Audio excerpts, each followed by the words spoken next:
Hey everyone. I've been neglecting my fish tank for a while now. It's getting a little dirty.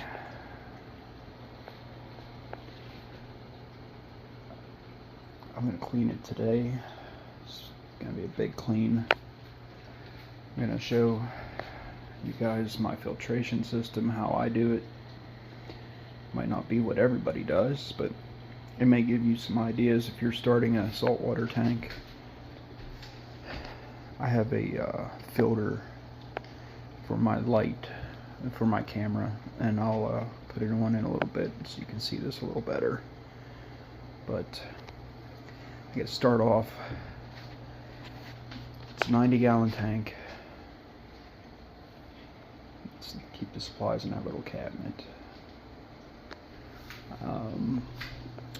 Most of my filtration, there's 2 canisters under here. I'm going to show how to clean Fluval 406, I think, canisters. I got 2 of them, one here and one there. And I'm going to take those out and clean them. And if you're starting a saltwater tank and you've never dealt with Fluval, I'll show you how to take them apart and what to do with them. In the back here is the filtration. These pipes go down and get through the floor and into the basement, and that's where my filtration starts. So I'm going to go down there and start cleaning it and show exactly what I do for filtration and how it is self-reliant, and I don't really have to do anything with it other than let it work. And maybe this video might be helpful to somebody. Alright. Okay, I'm in my basement. This is my laundry room. Forgive me, it's a little bit of a mess. Here, move this out of the way.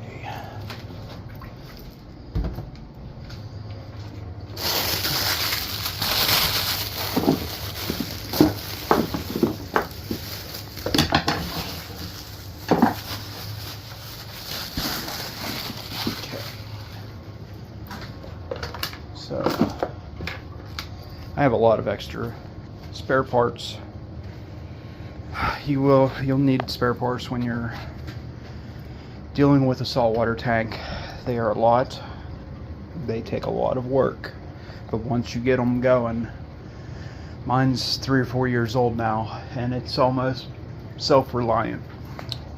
So here's where it starts. That's messy. This is my water filtration system. It comes in.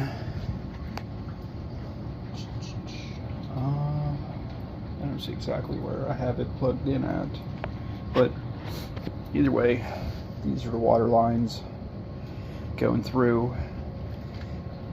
The water comes in, goes through this, through that, out, and it can go through this, which is just a little nozzle that I put on that, and that is spare RO water.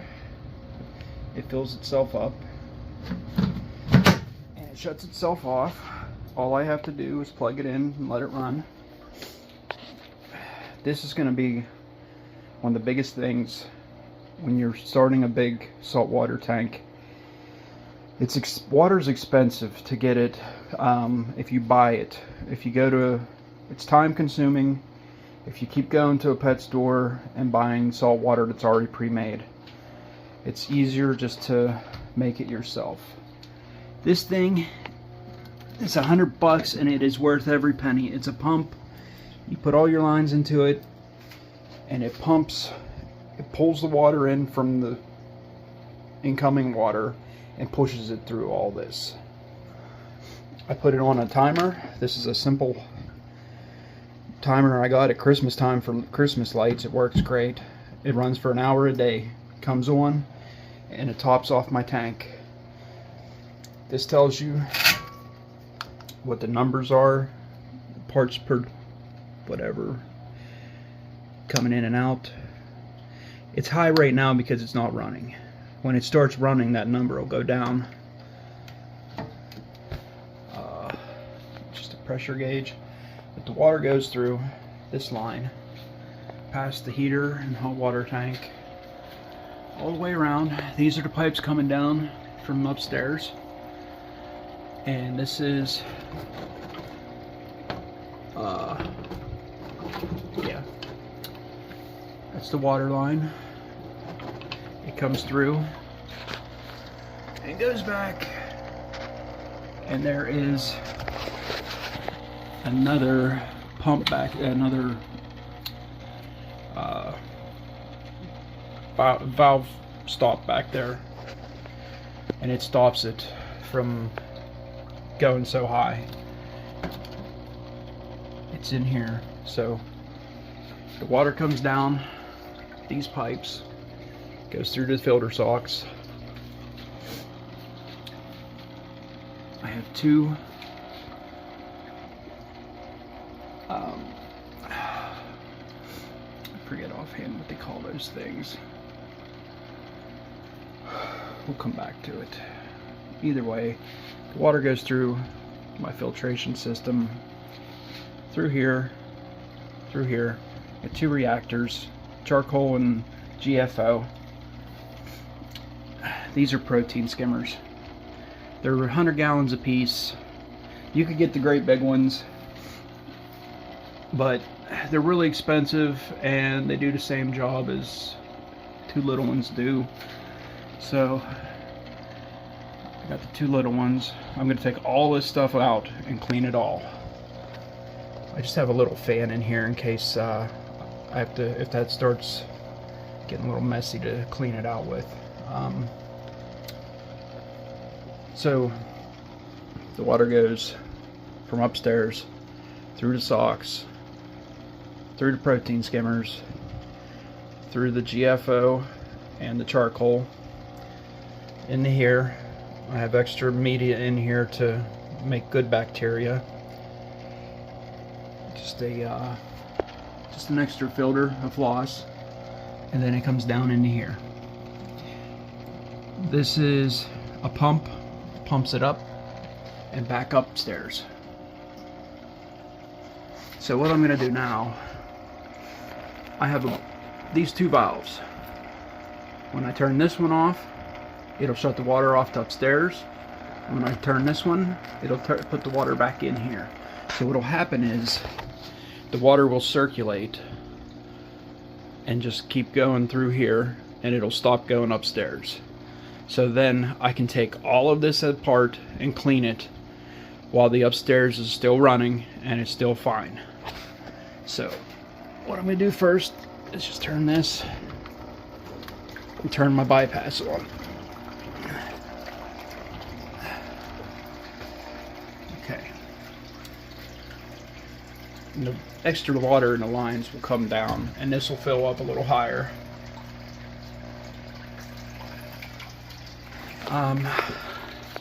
I didn't talk about this. This is a, they call it a CO scrubber. Basically all it is a canister that has little pellets in it, like a tube of pellets. And what happens is it pulls the air in, just a hose. It goes through the line and through here, and it goes up through the pellets, and the pellets clean the CO out of the air and makes it more oxygen rich. And then it goes down and it feeds into the protein skimmers, and that's the air that the protein skimmers use to filter the water, and that adds more oxygen to the water.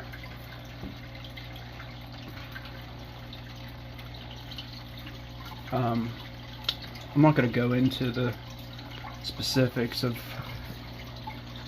what GFO is, but if you look it up, it's just a kind of material that you put in here that takes bad stuff out of the water. Same with your carbon. I just bought new charcoal. I'm going to replace the charcoal. I think I have more of this underneath in my cabinets down here. More salt here. I'm going to change, this is a 40-gallon tank. I'm going to change this tank, all the water in it, dump it, and put all new in, and clean everything in here. And then this time I think I'm going to go upstairs and I'm going to pull maybe 30 gallons out of the main tank with a siphon and clean the with one of these and clean the sand. Then I'll turn this on. It'll pump the 40 gallons, whatever it can get, up into the tank to refill it. And then I'll refill this again. And that'll be between 60 and 80 gallons of fresh water for the 90 plus 40 here, so the 130 gallons of water total. And I only do this once every maybe 6 months. This thing keeps itself very clean after all this, and the filters underneath it. I can say that other than cleaning the glass, it keeps itself fairly clean for long periods of time. You just, once you get your good bacteria growing right, and you get your coral reef, you get all your coral growing right, the coral feeds off of the fish waste, and there's basically, between all of this filtration and the coral, it keeps everything really clean. And I could be wrong. There's people that have digital $100,000 systems that keeps their stuff clean and well nutrited and everything, but I already have, probably in my setup, if you're watching this and you see this and my tank upstairs, I probably have around $10,000 in it. And that's no joke. It's probably more than that with all the chemicals and all the crap. So keep that in mind when you look at fish tanks for saltwater. The fish tank that you're buying, the fish tank in the stand, that is the cheapest thing you're going to buy. Everything else is insane. Everything else costs a fortune. So if you want,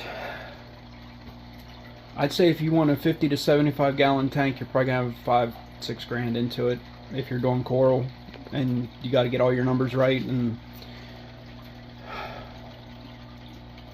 90 gallons, like I said, 10 grand.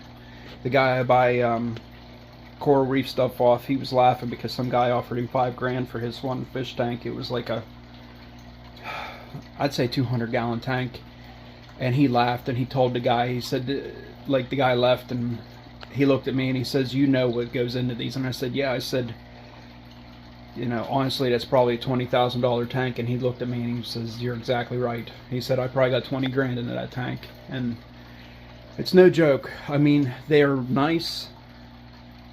They're nice to look at, but after a couple of years, you're going to be so fed up with it, and you're going to be like, "This is a money pit. I shouldn't have done it."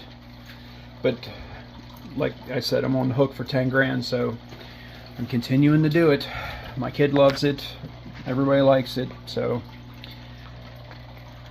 that's the this is the pump that sends water upstairs right here. There's a pump in there, goes to this. I can tell it how fast to pump. It's a percentage. It's at 35% right now. I could pump it up to 100%. This thing would be shooting water, but I keep it low.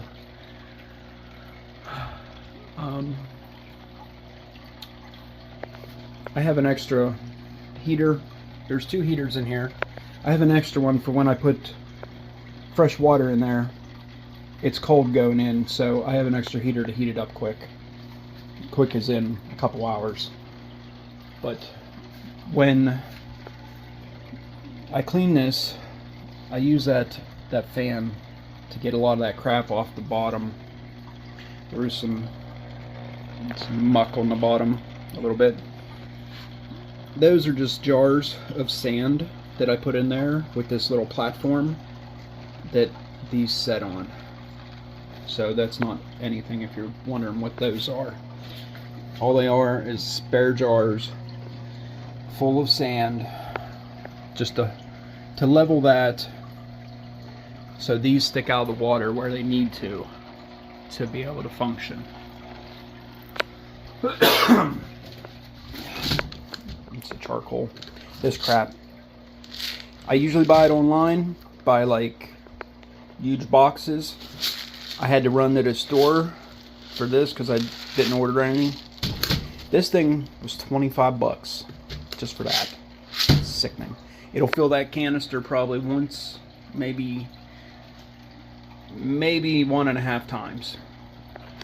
And yeah, this little tank, I use it as a spare when if for some reason I would need to put coral in it to try to grow more coral, or to sanction off a fish. Like I had a fish get sick one time and I needed a quarantine tank, but it wasn't something I did. It came to me like that. I bought it at a pet store, and like a couple days later it was like icked up. And the bad thing about fish, like saltwater fish, is the stores around here don't guarantee them, but they're like hundreds of dollars. So you might buy couple $100 fish, get it home, and 3 days later it's sick and dying. And you knew it came to you like that because none of your other fish are sick. And then you run the possibility of losing thousands of dollars worth of fish because you put one sick fish in. So if I go to get a new fish, sometimes I haven't bought a new fish in a long time. But if I go to buy another fish, when I do go buy other fish, I'll run my water from here into here and fill this up. It's only 10 gallons. I have enough filtration to run this, and then the new fish will go in there, and they'll stay in there for a couple weeks to make sure they're good and they're getting along in my water, and then I will put them upstairs in the main tank. This stuff, you learn this stuff over time. It takes a long time. There's always a hurdle to jump. There's always, everything could be going great, and for some reason unknown, everything could die off all at once. Your whole tank die, and then you gotta start over. That happened to my buddy. It hasn't happened to me yet. I mean, I've had problems and certain like things have died on me, but it's more or less certain fish don't get along with other fish. Certain coral doesn't live the same as other coral. So it's a process of figuring out what will survive in your tank. So sometimes things don't work, but you can get something happen and your whole tank system just die. So be prepared for that if you're looking into a coral reef tank. There's different levels. It's like freshwater. I had freshwater tanks for years. I had them with this kind of the same filtration system, and they would go months without needing cleaned. And then saltwater, just basic saltwater. You have your fish, and that's it, and some rocks. And then go up to coral. And when you get saltwater with fish, it's easy enough. It's basically, you know, fending for the fish. You deal with what they need. But then when you go up to coral, it's a whole nother level, because then you got to do stuff to make your coral survive. I think there's 8 or 10 different tests you have to do in the water. That's the minimum. I got to the point where I don't test that often. I used to test every single day, then it was every single week. Now it's like I barely test at all, because it's so much work, and it started running on its own, so I haven't lost a fish in a very long time, and my coral's flourishing, and I think I'm doing most stuff right. I add some chemicals here and there and let it go. One of these days this thing's going to go in the garbage and I'm going to get a dog instead. But for now, I'm going to take this thing apart, show you how to clean it. If anyone is watching through this and you have any questions at all, you can text or you can email me. I think my email's on my page. Or leave a message. If I see it, I'll get back to you as soon as I see it. I'm willing to answer any questions you have. I've been through a lot of this stuff. I started out not knowing anything, just dealing with fresh water. And like I said, the best thing you can do is just set up a tank and let it run. Everyone that starts a tank wants to throw a fish in it right away, because that's what you do. You buy a fish tank, you want to fish. The best thing you can do is set it up, get the chemicals right, and let that thing run for literally 3 months before you even throw a fish in it, because it takes time for that chemicals and water and everything just to stabilize. But this thing right now, prices have gone up. When I bought this, it was $100, and they gave you enough filters to last 2 years. Now they're like $150, $200. You get it on Amazon. It's a 5-stage RO system. Get this thing. It will save you a ton. This should be your #1 thing to get when you start a saltwater tank. That and that. That thing, when it turns on and it pumps the water, this thing, if you just go off of pressure, off of water coming through the line, it'll take days for this to filter water. That thing, I could fill that up. That's 35 or 40 gallon. There might even be a 50 gallon. I don't know. It's a Rubbermaid garbage can, but I think it's maybe 35 or 40. But I can fill that thing up in about 4 hours. Turn it on, let it run. About 4 hours, I'll have that thing completely full, and I can change out my water. I usually turn it on the night before, let it fill, and sometimes I'll take, if I'm letting it overnight, I'll take this heater and this fan and I'll put it in there and just let it go, and it'll circulate and it'll heat, and then put my salt in with it, and by the next day I have fresh salt water already made. And it is so much easier doing it this way than garbage cans, 5-gallon cans, and mixing and dumping and mixing and dumping. Also, I'll take one of these, put it in here, let the water drain to there. Saves time, saves a lot of packing water and scooping water. So then I have an extra pump in here that's a water pump for fish tanks that I used for one of my other fish tanks. I throw that in there. It has a hose. It'll pump the water from there to there. So taking that bucket out of your routine is helping your back, it's saving you time, and it's making your life a lot easier. So I'm gonna stop this for a second.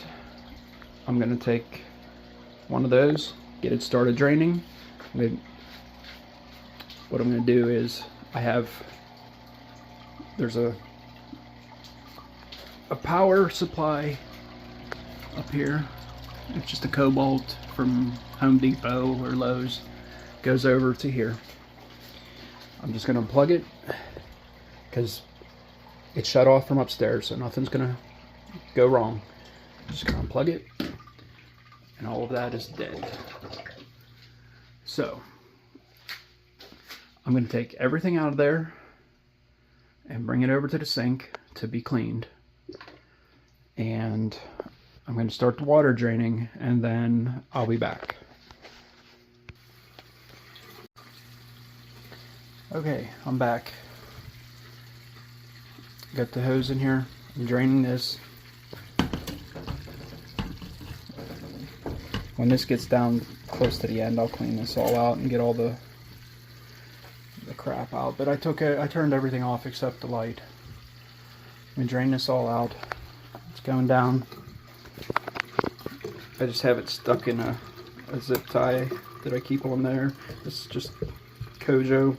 Everybody who works on cars and around the house has stuff like this. It's just to clean your hands. This is just crap built up over time. It's just an old wash tub. But yeah, like I said, I'm in my laundry room. We just keep cleaning stuff down here in the hot water and the heater, and all of my fish tank crap that is in the way upstairs. So I'm gonna start cleaning this stuff, and just show you what I deal with, how I clean it. These are the filter socks. All the crap coming down out of the fish tank goes in.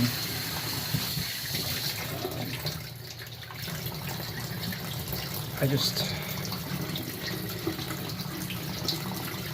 pull them inside out. When I first clean these things, when you first put them in, they'll fill up pretty quick and they get clogged up really easy. I used a pressure washer and cleaned them, and when I did that, it opened up the pores enough that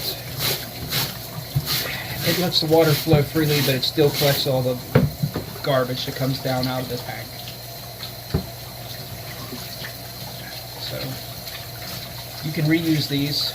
Some people throw them in their washing machine and wash them.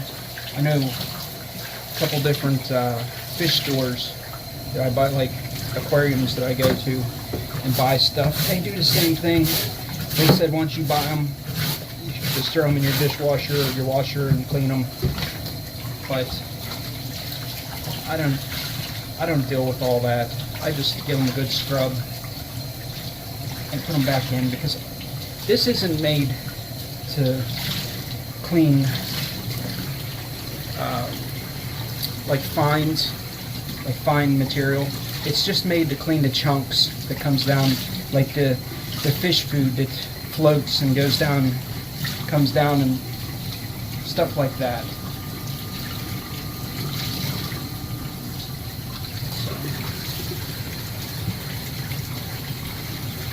These are made out of a really rough material. I've had softer ones. I started changing these things. I used to change these all the time and throw them away. But then I got to the point where I got sick of buying them. And I just started cleaning them with the pressure washer outside on a nice day. And it got to the point where I didn't have to. I just clean them until the water runs clear out of them. Throw them back in. Because, like I said, all my other filtration is going to take care of the fines and the ammonia and the clear stuff in the water, like the haziness of the water.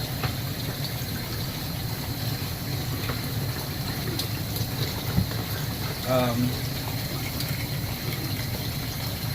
going to show you these reactors. I bought them at Bulk Reef Supply online. Bulk Reef Supply has some good stuff. They're expensive. Their stuff, some of it breaks, some of it you have to watch, but the reactors I got are they're really economical. They take up very little room. Like a lot of reactors have like the pump hanging off to the side of it. You need more room for it. These have the pump built underneath it, and it takes water up through and then out. So it makes for less room, easier to deal with, and yeah, I'm going to show them to you. And I think they're a couple $100 a piece, but like I said, I've had them, I think, I'm going to say 3 years now. They do last a while. Sometimes they get clogged up and you got to take them apart. Like any other motor that goes in the water for a fish tank, sooner or later they get gunked up and you have to take them apart and clean them. That's basically any fish tank across the board.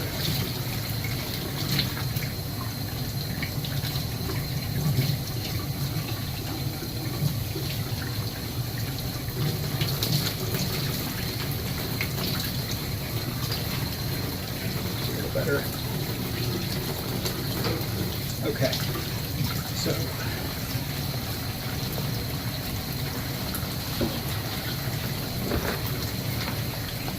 I just have a Tupperware bowl, zip tied to the bottom of it to give it the height it needs to come out of the water where it needs to. You just spin this and it comes out of its little slot.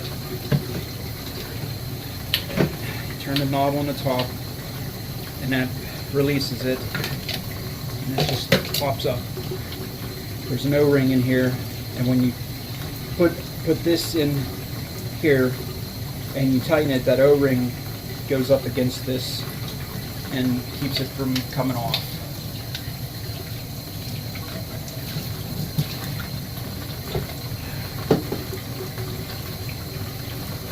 I just use some old floss, stuff that goes in the filters. It's all I use to clean with. It seems to do the job, and it doesn't scratch up the stuff I'm cleaning. You don't want to have abrasive scratches all over your stuff. See, it's nice and clean. It's just the filters. Black filter. It goes on the top. There's one on the bottom to keep the material from going in or out the top or bottom.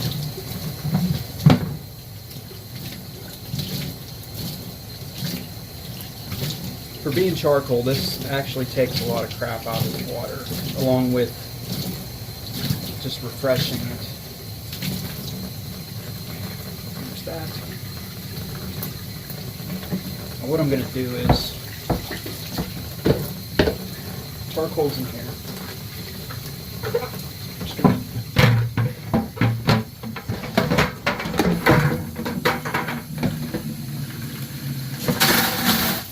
dump it in the bucket.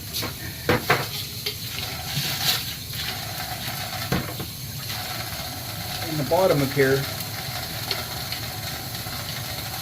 there's a little plastic screw. I put it through this filter just to keep it in place. I think when it came with it, it was under it, but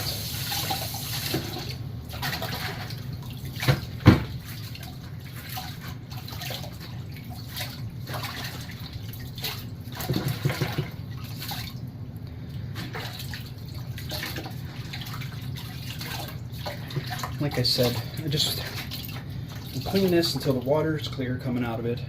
See? And there's, oh shit, there's still some stuff in it. There's the screw. Just a little black plastic screw. And it Just spin it into the bottom. That pops right out. I'm just going to take my floss, just give it a wipe, get all the crap off of it.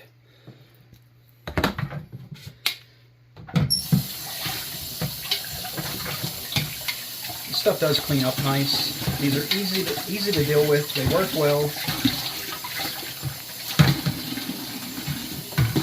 I would recommend buying these if you're looking for a reactor. And they do work. They're good for charcoal and GFO, and it keeps the tank clean. It's nice and clean. I mean, they tinge up a little bit over time, but like I said, I've had these things for 3+ years. Okay. This is just the base. The motor is underneath. It's just a basic motor that's like any other motor for a fish tank. It just has a magnet in there that turns it. And all I did was just turn that screw. It's just a little plastic screw. Loosen it up. Pull it out. I'm just gonna take the cover off if I can get it.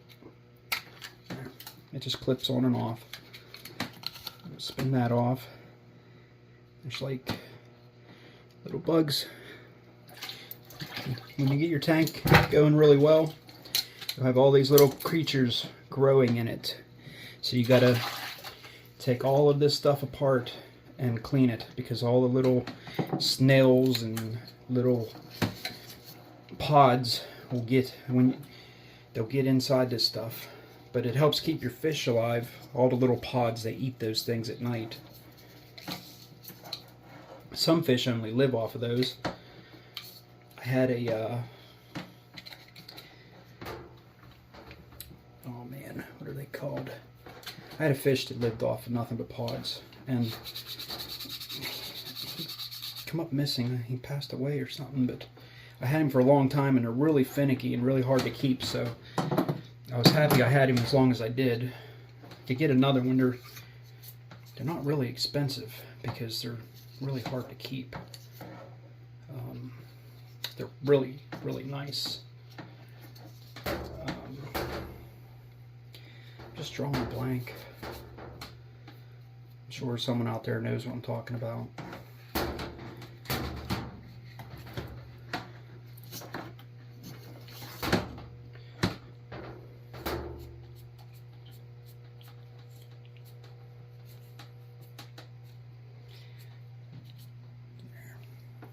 That's all. Just a little bit of scrub. Get everything off of it.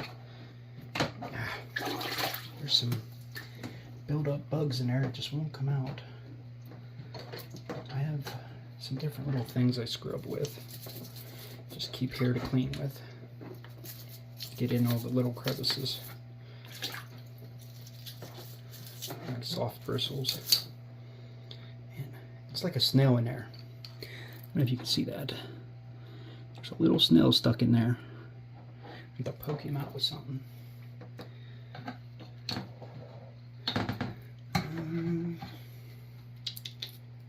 There he went. It's probably dead anyway. Those things, they get caught in your motors and they die. And they're stuck in there. Hundreds of snails. Some people say they're no good not to keep them. Some people say they're good to keep them. The only problem they cause me is they get stuck in my motors and they cause my filtration to stop working. So I have to keep an eye on it. If I notice the water not moving right in my tank, I have to get in there and see if my motors are pushing water. So that just goes right back in there.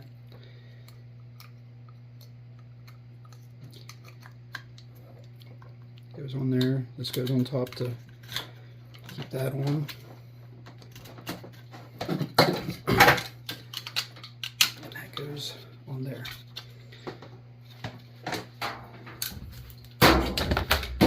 That's all clean. Clean.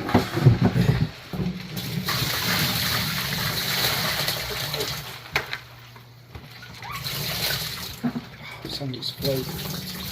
Trying not to lose them. Actually, it doesn't really matter. I don't want them to go down my drain, but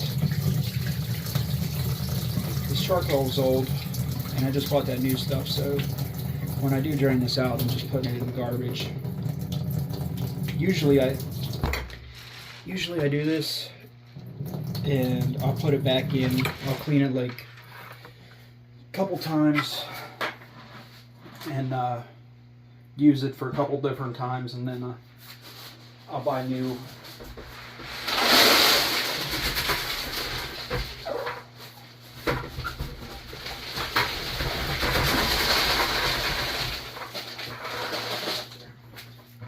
Just have a garbage bag hanging back here that we use in the basement. Okay, so put this thing back together.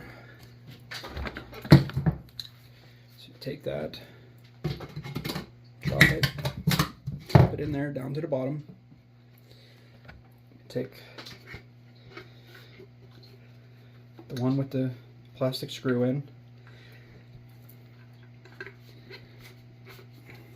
and just screw it down. It holds that plastic puck down in there, and it holds this down.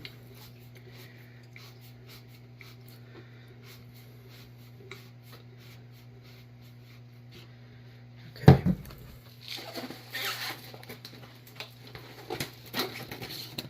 So, it's the charcoal.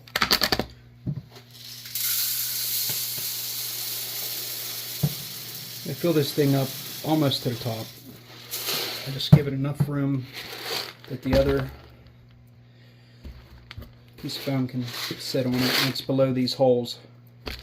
And I might have enough to do one more. It's up to like there. So I'm just going to put this in my cabinet for next time.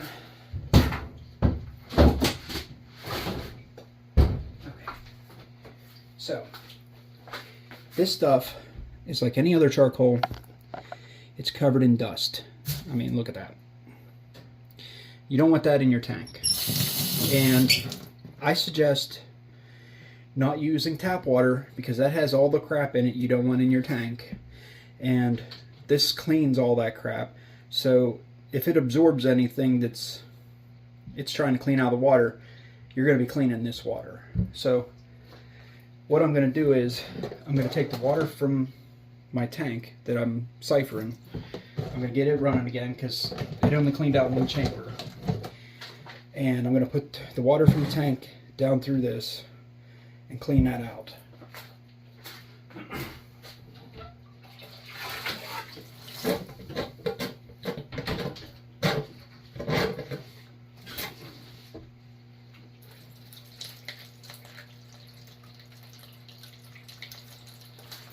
Okay, got that running, and you can see all the black crap coming out of it.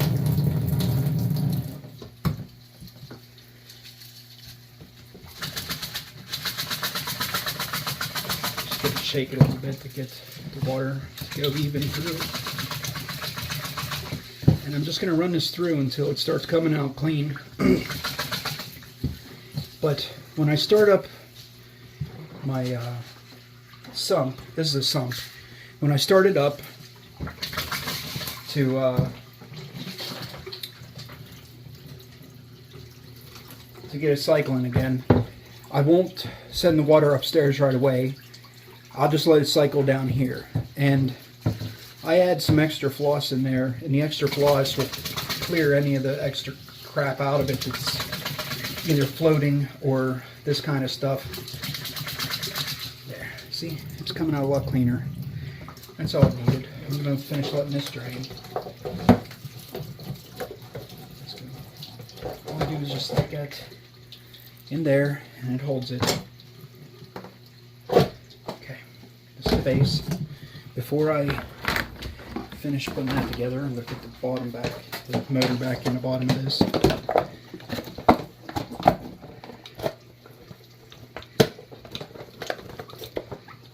Okay.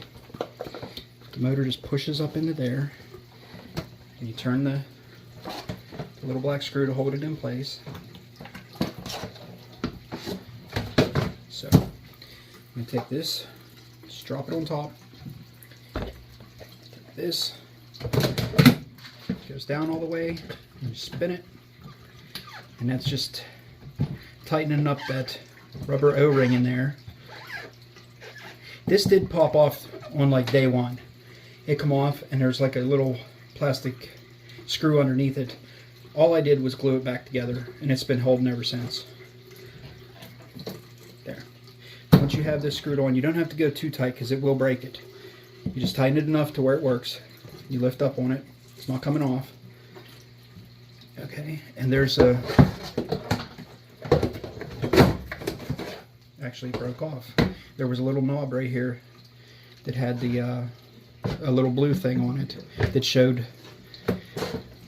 this line is how much water goes through it. So when it's down all the way to here, it's putting out the most water. And then when you turn it down all the way to there, only little water comes out of it. So this one I run on full blast when I put it in. You'll see that. When I turn it on, I'll turn on all the way, and water will just cycle out of it. It pulls the water up through the charcoal, out of those holes, and down the sides back into the water. So this one's done. It's nice and clean. Everything's clean. The motor's cleaned. It's not going to gum up on me. So I'm going to start the GFO one. I'm going to pause this, and when I go to put it back together, I'll start it back up. Okay, I'm back. So this is the GFO. That's what its name is. It's from Bulk Reef Supply. I buy most of my supplies from there. They are expensive, but they're what it takes to keep it running good. So I'm going to take this and dump it.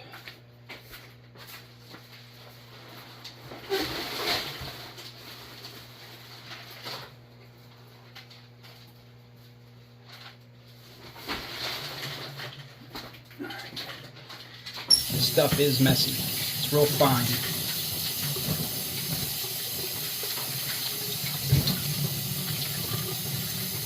It also has the screw in the bottom. Just unscrewing it.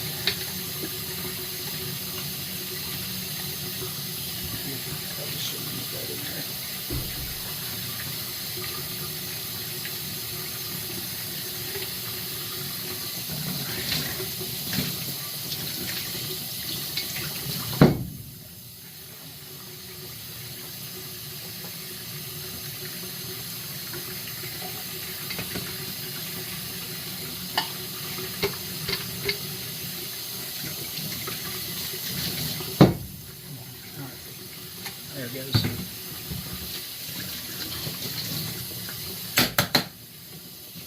It's stuff stuck in it, so just don't break it, but give it a tap and it'll all come out. Sometimes you have to poke it out with like a needle or something if it gets a bunch and it's like clogging it up. For the most part it comes out. Depends how big your GFO is. They make several different kinds, and some of it's thicker, some of it's thinner.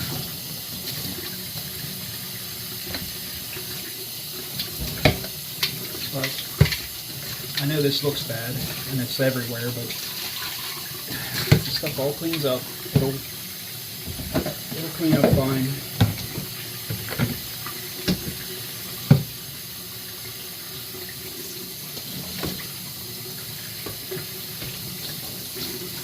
This stuff looks orange, but it's from the fish and the food. It's not rust or anything like that. If it was rust, everything in the tank would die. And if you do get some kind of metal in your water, because this actually happened to me right after I started. I used the fitting for my water, and it was in the water, and I didn't realize it. It was like a clamp. It was like a metal clamp. Well, salt water will degrade whatever it was. I think it was brass or something, but it degraded it and leached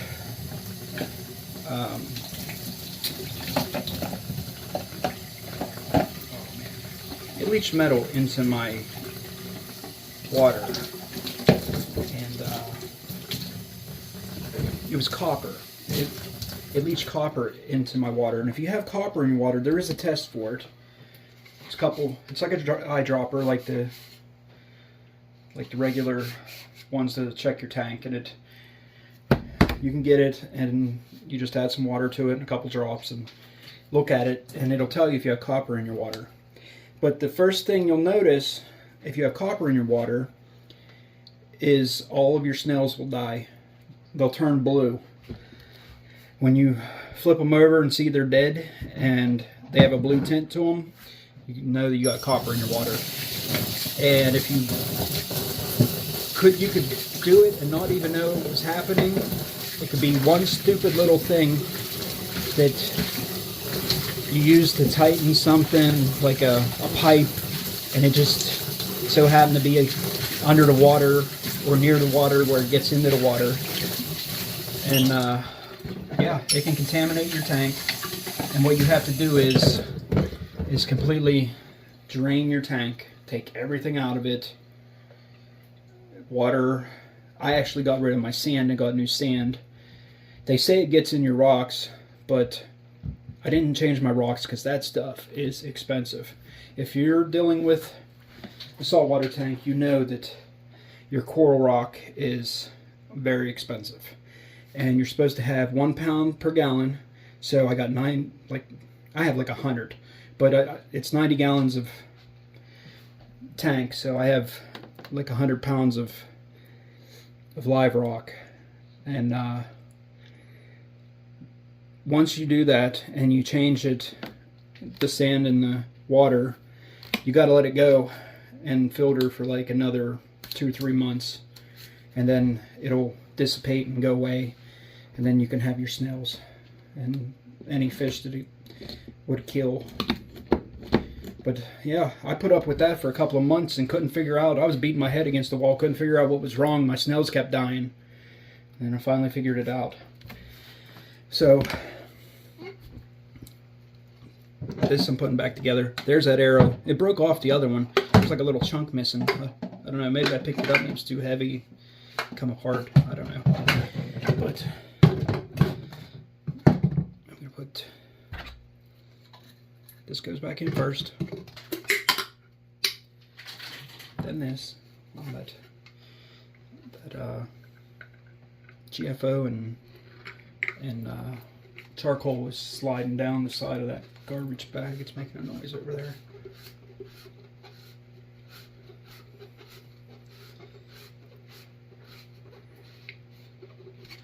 Okay.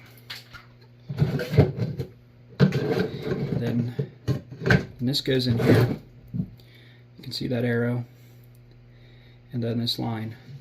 I usually run this just a tiny bit because this stuff will fly, and they gave me one of these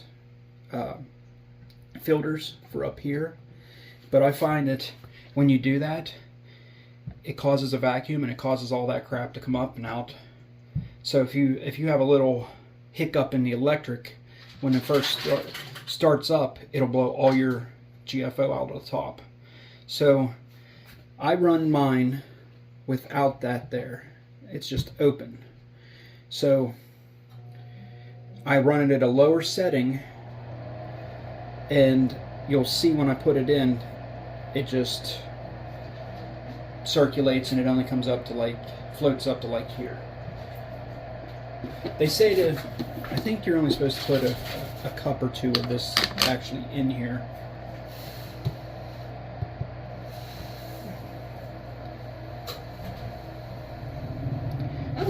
That's good enough. That's all I'm going to put in. Got enough left to do one more.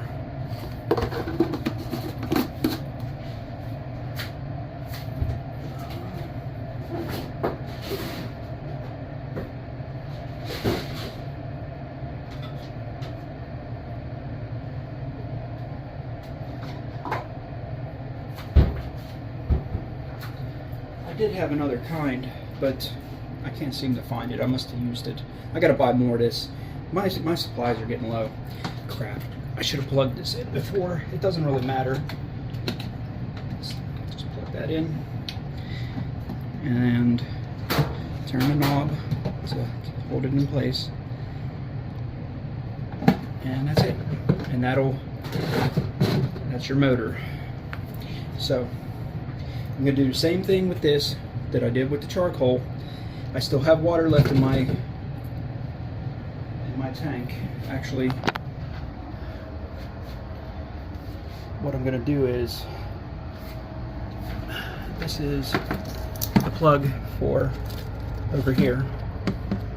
I'm gonna plug this in, hopefully without getting shocked. It's gonna fill this up from over here. This water is gonna go down over into here.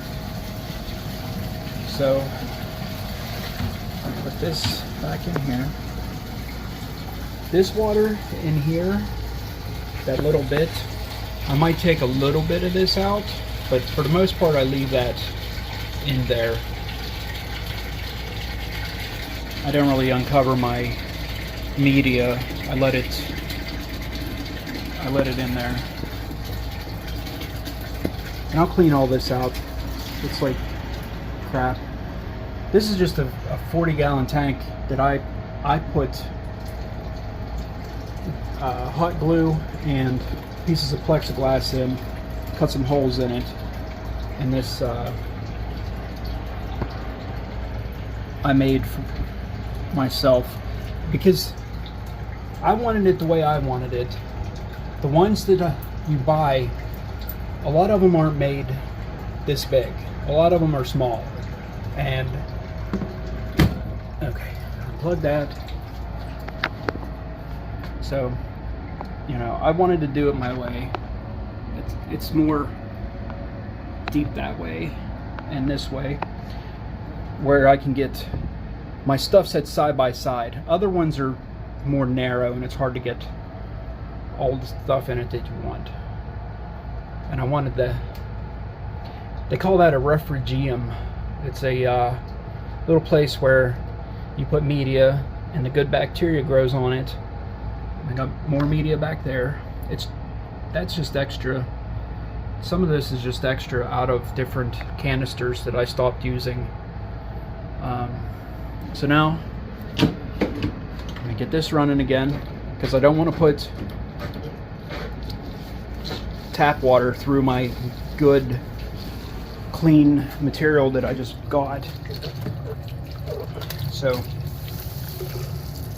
I'm gonna run this in here and it's gonna run out all the dirty water.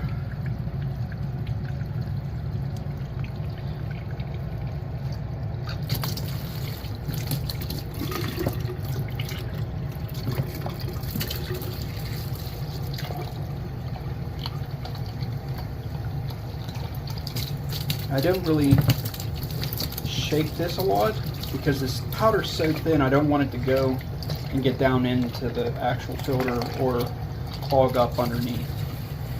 So all I'm going to do is just keep running this a little bit through it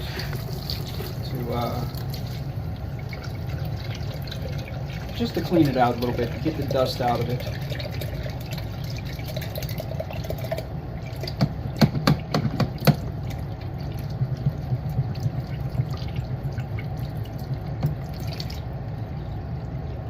When this is actually functioning and working, this is what it'll look like. It'll come up all the way up and it'll come out the little slits at the top.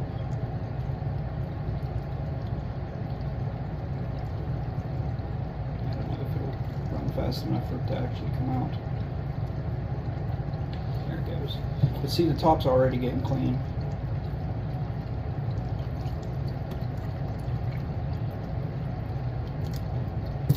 I don't have to. See, it'll all settle down. That stuff's a little heavier than the water. So it'll all sit down in here and it'll bubble and move around. You want it to move. If it sits too long, it'll turn hard and into a brick and it won't work.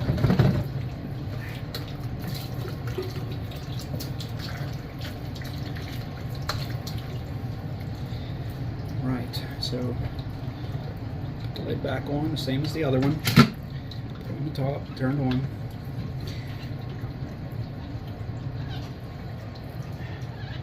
Finish letting that drain out. I don't need any more of the water. The main thing is not to contaminate it. You don't want, you're trying your best to get all the crap out of the tap water to make it clean. So once it's clean, you don't want it to get recontaminated and put it back into your material. So next I'm going to do the protein skimmers. This is going to be a long video. Like, I got a lot more to do upstairs, and if you're sitting there thinking, man, this is going on forever, this is going to be your life if you're planning on getting a saltwater tank. Or if you've already got one and now you're trying to figure it out, just know that you've just dedicated part of your life to dealing with this crap. All for your kids or the sake of looking at a fish tank. I mean, they're great, and I wanted it really bad, but I'm kind of kicking myself now. And if I could get anything out of it close to what I got into it, which I can't, fish tanks go for next to nothing. If you want a tank, the best thing to do is go to like Craigslist or look on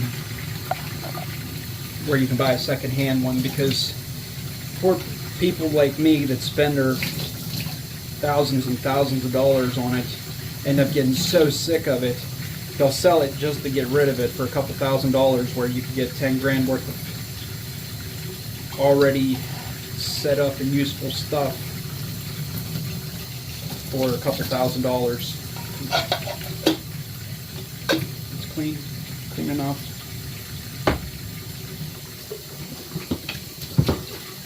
I've been having trouble with these things lately, clogging up on me. The motors in them. I might have to. These are not that expensive. These I bought at Petco. You can get them at like Petco, PetSmart, like the local chain.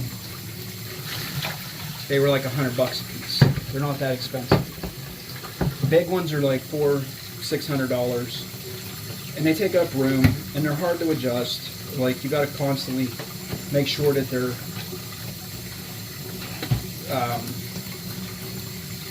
they got the right ratio of water to air, whereas this thing, you just plug it in and it works. Like, sometimes simpler and cheaper is easier, because this thing, one of these will clean out and it'll fill up this cup. It'll fill up 1 cup, and then the other one might fill up like that much. So it's getting all the stuff out of the water. And these have been in here so long, they're growing crap on them, and it's not good. It's probably causing problems. It's probably why I'm having problems. But like I said, I've had these for a long time. They've served their purpose, and they were cheap. I'm probably going to end up buying a new set of them soon, if I can find them again. Usually the stuff that actually works and is worth buying, they quit making. So I'm just gonna, this is a filter, I'm just giving it a squeeze until the water runs clear.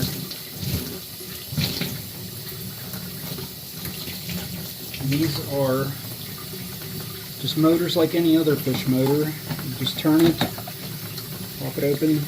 There's the little spinner with the magnet. Everything's magnet driven.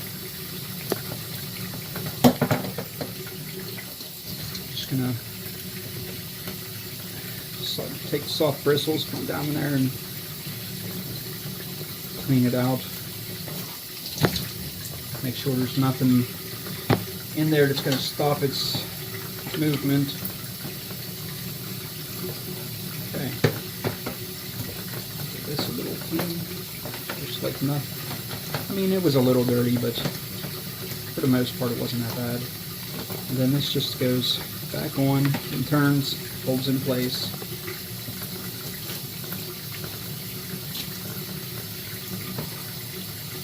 This goes back on here. The air goes through this, through here, and through here.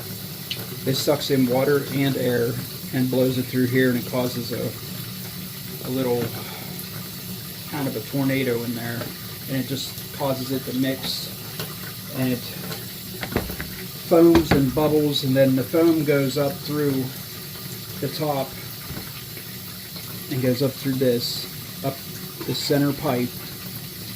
And when it overflows down into this cup, all the stuff that's on top is all the garbage that floats, all the nasty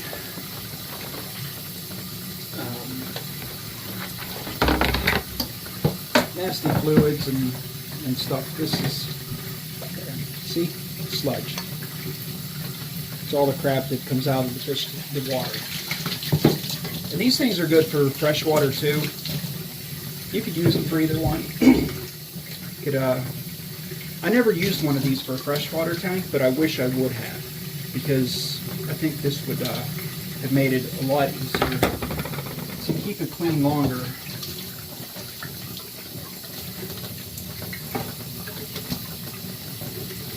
Just turn that, it pops right out.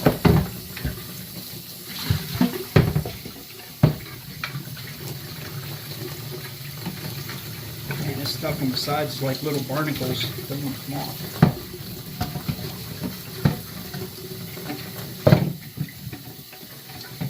Usually, I only do this, like I said, every 4 to 6 months.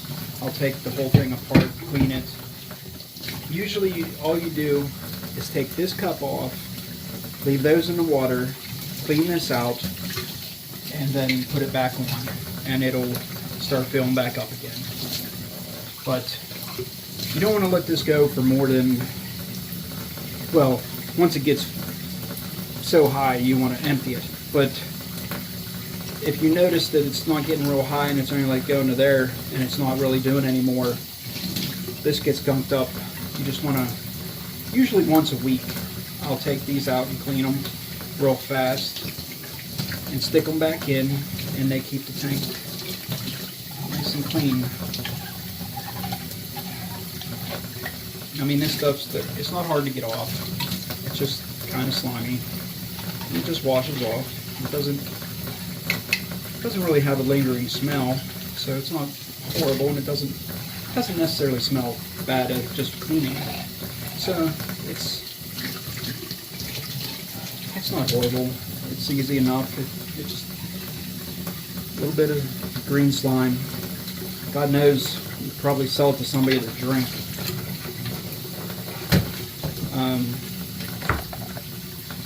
Yeah, there's that. Nice and clean. Inside's clean, this is clean. So, just gonna take the motor apart for this one. I know. Losing my mind. Losing my mind. I already did this one. Just the one in the water.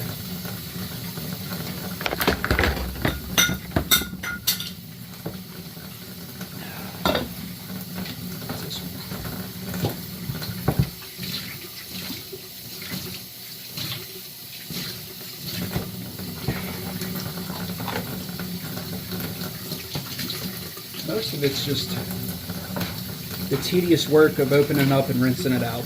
I mean, it's not horrible. It's not like it's like stuck on dishware where you're scrubbing dishpan hands. It's just basically getting the gunk off and making sure there's nothing in there that's going to stop your motor from moving.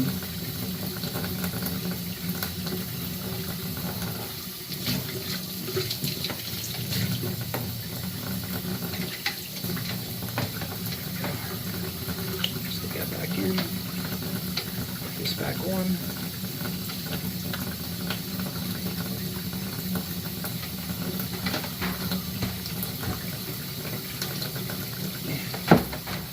Yeah, I'm definitely due to get some new set of these. That white stuff is like little barnacles all over it. I'm sure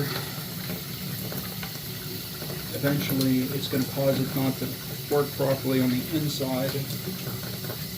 You can't really get in there because it's enclosed.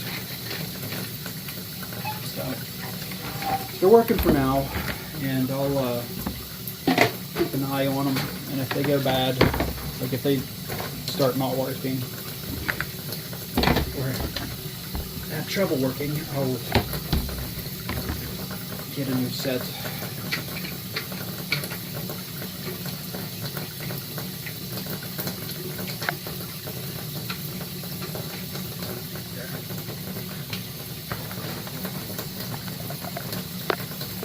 These also, you can buy this one, like I said, at Petco for $100. They're probably a little more now because when I bought them they were $100. They're probably price went up. But you can get these, and actually they come with a pipe that comes out here and goes up, and it curls, and you can put the motor and this hanging in the side of your fish tank and leave this on the outside. And this thing will actually hang on the side of a fish tank without having to be in a sump. And you can use it on your fish tank just the way it is, without putting it in a sump. So it makes it a little versatile. I've never done that. I've always just kept it in the sump. But for a smaller tank and someone that doesn't want to have a sump, or has a smaller sump underneath the tank and doesn't want to buy a big expensive one, these things work well. If you have 100 gallon or less, this will clean your tank, and it will do the job. I overdo it because I don't like cleaning a lot, so I double it up. That way if one quits working, I have the other one. So I'm not gonna keep this on for this, but I will come back. I'm going to just wipe this down and get all the little particles out of the bottom of this. The particles in here are just a little bit of GFO that comes out the top sometimes. It's just GFO in there. And this side's just the gunk that comes down. Sometimes it spills over the filter socks. So I'm just going to clean this out, and then I'll come back and we'll set this all back up nice and new and clean. Okay, I'm back. So cleaned it out pretty good. It's not perfect, but it's better. Crap. That was about the hardest part, getting in there and getting all the junk out of it. So I just noticed I'm a little low on salt. I'm hoping I have enough to finish this. I definitely am not going to be able to do the top. I'll have to order more. This is the salt I use. I found that some of the other salts, when you get like Petco salt, some of it, when you get it, you put it in and you'll notice like your tank will go nuts with like algae and different things. And I don't know what's in it, that they put extra stuff in it that it feeds all that crap. But this one seems to work for me. I buy it in these bigger bags. It's either 30 or 50 pounds. I think it's 50. I don't know. But, oh no, it says right there, 55 pounds. 200 gallons. It's Red Sea, the red bag. They have a red bag and a blue bag. I use the red bag. And you just put a half a cup per gallon. And I'm going to start out with, this stuff is actually pretty potent, and it does a little more than that. So I'm going to start out with maybe 25. And I think this is about 30 gallons that I have in here. So I'm going to start with 25, and then I'll measure it, keep measuring it and going up until I get to where I need to be.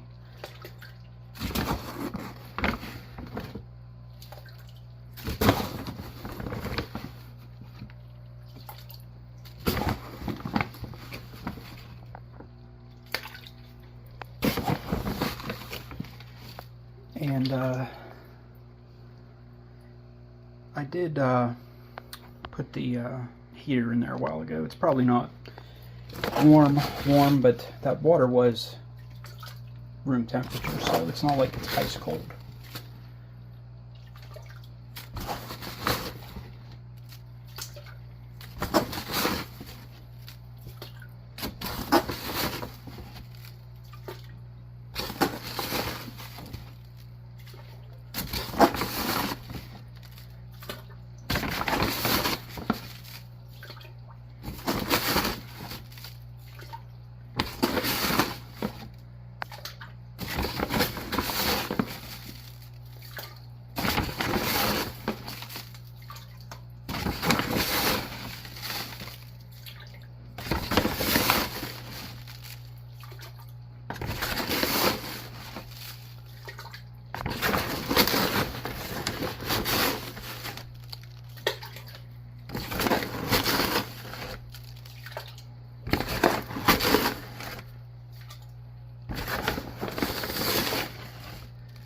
Yeah, I think I was close.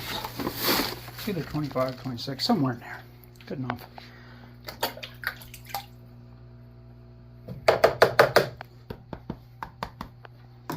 Good enough. So, it's not that I'm not being precise, it's that I should be a little bit low when I measure it, and then I'll get it right where it needs to be. And I think I have something around here.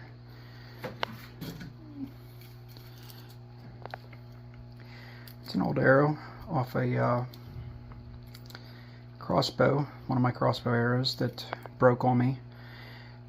I use this to stir with a lot of stuff down here. Those fletchings on the back help, and it's carbon and it's rubber and it stirs fairly easy, so I use it. I don't really have a special stirring stick. Just gotta stir it up, get all the salt mixed up in it. And like I said, it's gonna have some particles in it, and when I put the filter in the tank, that'll clean all that crap out of there. And I'll let it run for a day before I turn it back on, or overnight. I'll measure it here and get it close, and then I'll run it in there, and then I'll tweak it to perfect. Lately, I've just been using one of these. I have one of the really expensive fancy ones, and I don't know if it's me or if it's that, but I was off a good bit using it. And this thing has got me really close, so all you do is just fill it up and look at the line and see where it's at.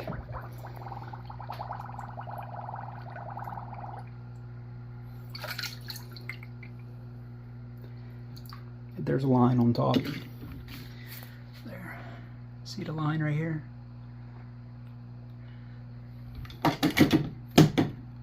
Come on. Stupid thing. There it goes. Okay, so we want to be...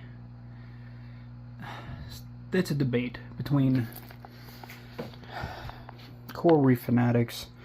A lot of them say 35, but I found when you get it up to 35 parts of salt, the salinity gets pretty high and my mushrooms close up. So I end up only going to like 34, maybe 30, between 33 and 34. So I need a little more in there, but it's not horrible. I'm going to give it 2 more scoops, and then we're going to put it back in the we're going to put it in the tank, because I can tweak it after it's all mixed really well with the tank pump. Still got a little bit left.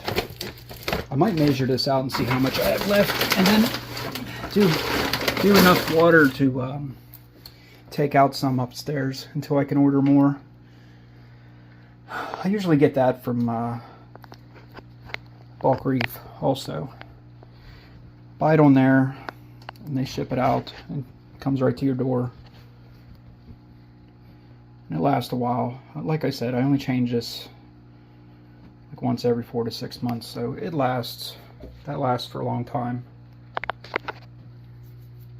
But when you first start out, you'll be changing it probably more and going through a lot of problems, so you'll end up changing it more often, like weekly for a while, and you'll probably go through a lot of salt.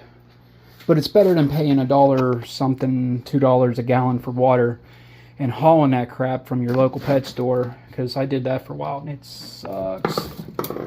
You don't want to get in the habit of hauling water for your fish tank. It's just way cheaper and easier just to buy the filtration and do it, like let it do itself. I'm trying to figure out how to set this down where I can work on this while recording. Yeah. Maybe there. That should be alright. So I'm going to put all the stuff back in the tank first. Start with the furthest back.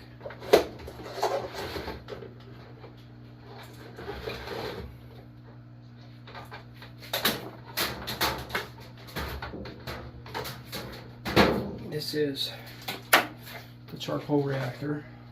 The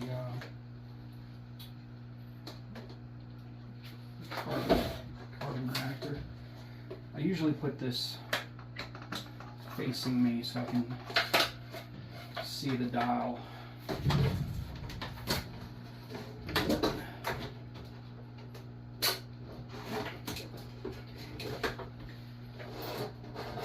Alright, that'll be on full.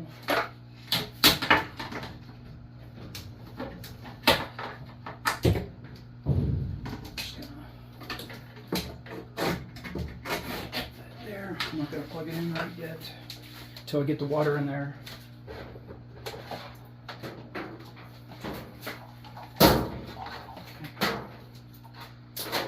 This is the GFO.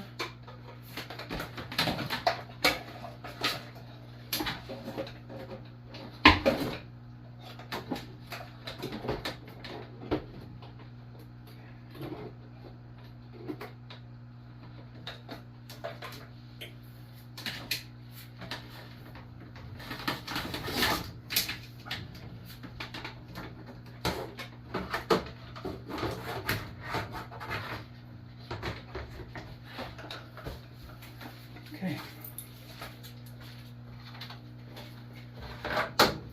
And protein skimmer.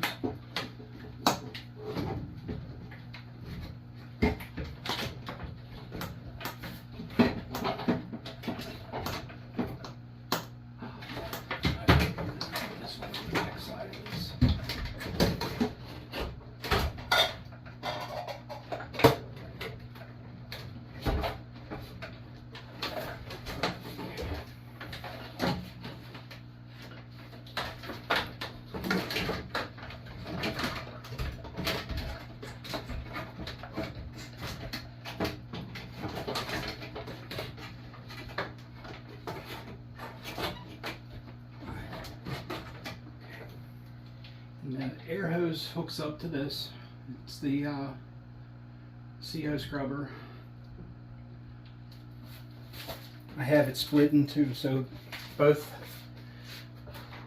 they feed out of the CO scrubber.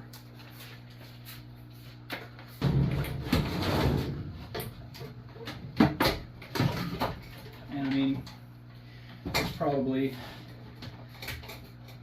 some fish tank people out there saying, "Oh man, you're doing it all wrong." And at this point, you get to the point where you do it your way, and at this point, it works for me, and the fish, the tank will look good when I'm done, and it stays clean. And if this is the wrong way, then I guess I'm just doing it the wrong way, because I don't have time to keep researching this crap and redoing it over and over. I'm just doing it the way I do it.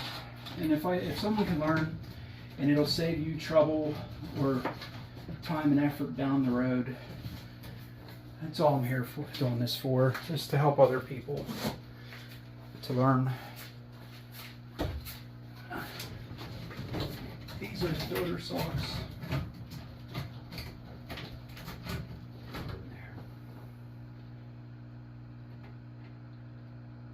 Pipes. The CO pipes aren't. They're just together. They're not really. Oh man, you couldn't even see what I was doing. See, this is the CO pipe where I hooked it up. They're just hanging there. They only stick together. They don't really. There. Okay, so that's everything in the tank. That's all the gear and equipment. So what I also do is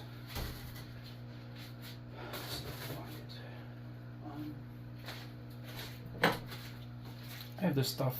It's like a pad that absorbs ammonia. I always put a piece of that in there and just cut it off, pop a little hole in it, put a piece of string on it and tie it up, and I put it right where the water comes out of the I'm just using fishing line to tie it with some braided fishing line, so it's not detrimental to the fish. All I do is just tie it like that, just a little pad, and I just hang it in here. I'm going to put it right here, and the water coming out of the protein skimmer is going to go right onto it, and that'll be enough. It will, I'm not tying it tight, just enough to keep it from coming off. And all it's going to do is take a little bit of ammonia out of the water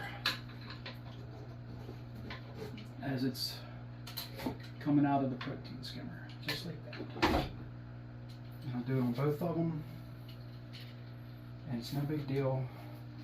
This stuff, just a little bit of extra cleaning to keep it clean, to keep me from having to do a lot more cleaning.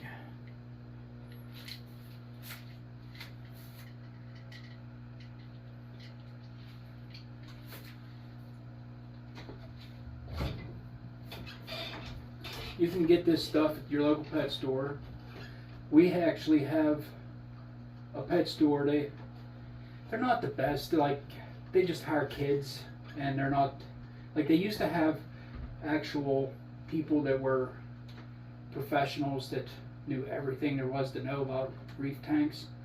But lately they've only been hiring like just teenagers from trying to make some money for school, and it's okay. They know basic enough how to get you a fish and basic stuff, but they do have all this equipment there that I can buy.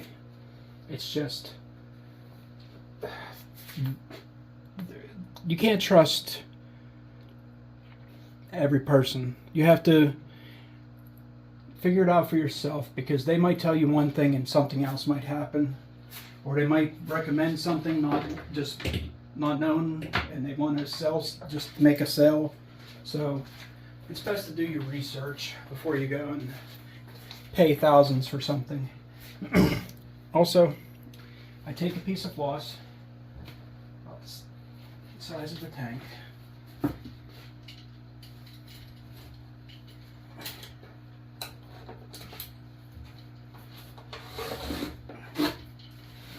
It doesn't have to be perfect.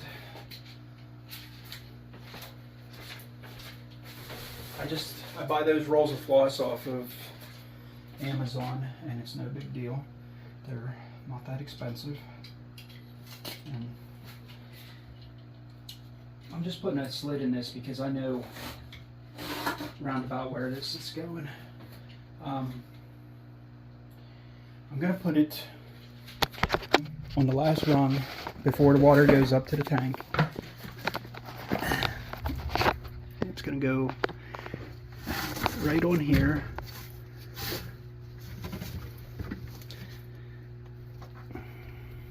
Oh crap. I guess I don't know where that's at anymore. It was further over, but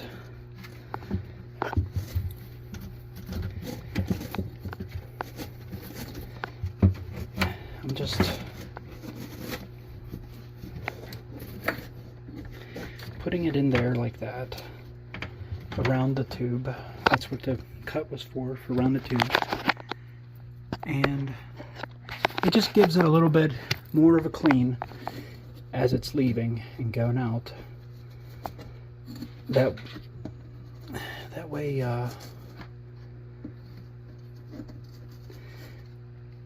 it cleans it perfect before it goes back into the tank upstairs.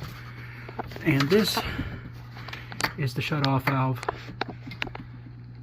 When the water turns on for an hour every day, it'll fill this little section, and when it gets to that point, this valve will shut the water off. So when your tank goes and evaporates and you lose a half a gallon to a gallon a day, that thing tops it off, and I don't have to sit there and keep adding water to it. And when you have a saltwater tank, the salt stays in the tank. You have to replace the water with fresh water. If you keep replacing it with salt water, it's going to raise your salt levels and keep raising them. So you only want to add fresh water to top off, because the salt stays there, it doesn't evaporate. So here's my extra pump. It's just a pump like the one that's in the tank. I'm gonna stick it down in here. Okay, I'm gonna put this back up here. And this stupid thing leaks a little. I have to keep it over top. So put that up there.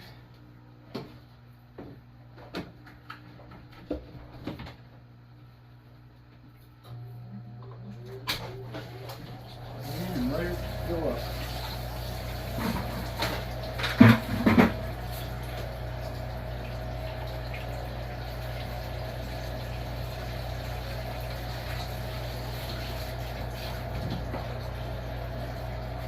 There you go. Watch it come out of there, and I'll be scrambling because it'll be pouring water all over the floor. Won't be the first time. As soon as that's all filled up, I'll turn it back on. You know what? I'm just going to pause this because It's going to take it a couple minutes to fill up. I'll come back as soon as it's filled. Okay, I'm back. Whew. So, can's empty. Water's in there. I got to turn everything back on. First, I'm going to hook this up.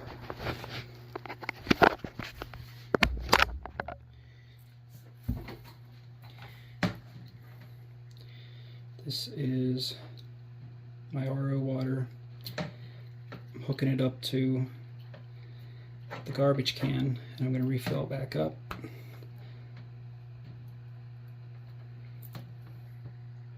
So, just going to open that. Plug this straight in, and it's going to start pumping. Water comes out here. This is the dirty water that comes out.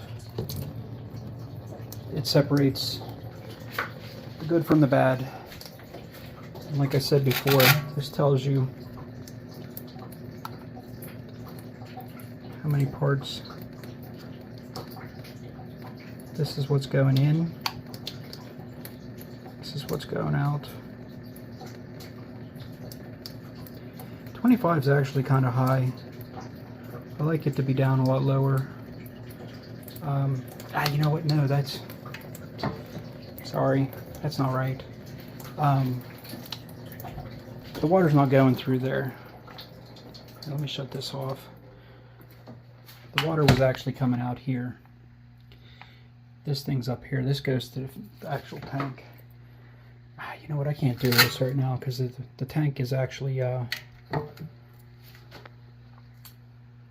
it's above that float, so it's not going to pump any water up there, but I'm almost positive it's usually like 6 to 10 coming out.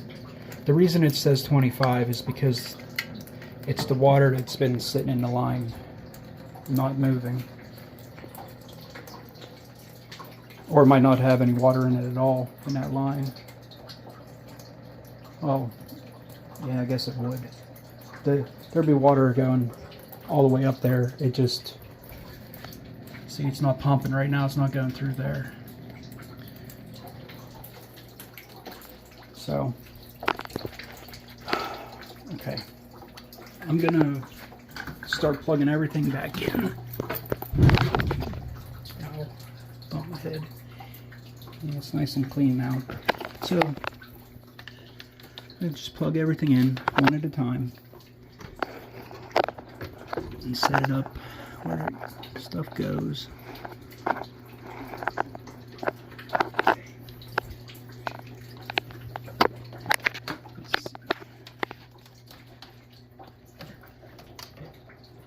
You know what? First things first, I'm going to plug this in and it's going to start circulating. Ooh, that sparked. Okay.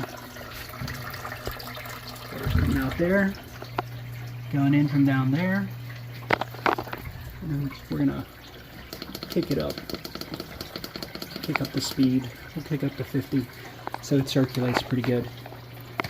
Okay, so we just start plugging things back in. Okay, that is the charcoal. See the water coming out of the side of it.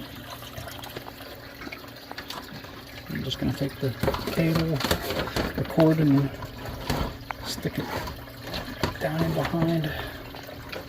Okay.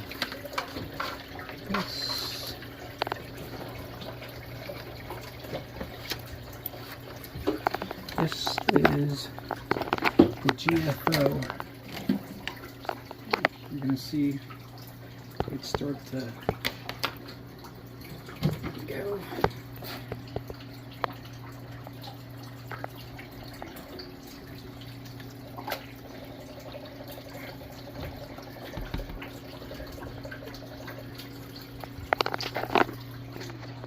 It is going to be a little cloudy first because of that sand that's in there, all that dust, but it'll go away, it'll dissipate, and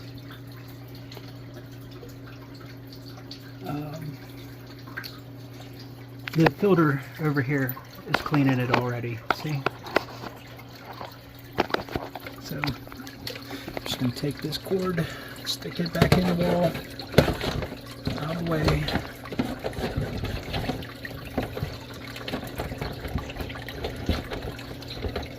Just try to keep as much out of the way as possible.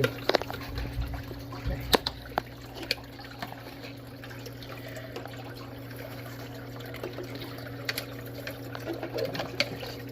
This one is one of the protein skimmers.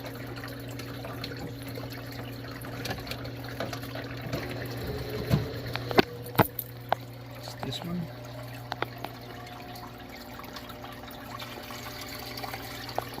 And it's coming out right here.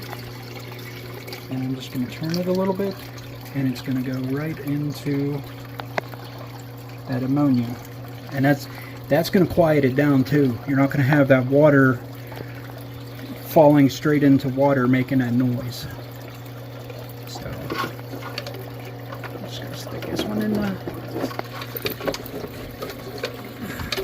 back, try to get it out of the way so water's not running on it. I mean, it wouldn't hurt it, it's made to be underwater. Okay, where is the other one? Please tell me it's not down in the water. No, here it is. Okay. So this should be the last. I don't know what that was. My phone died on me. So that's why it cut out.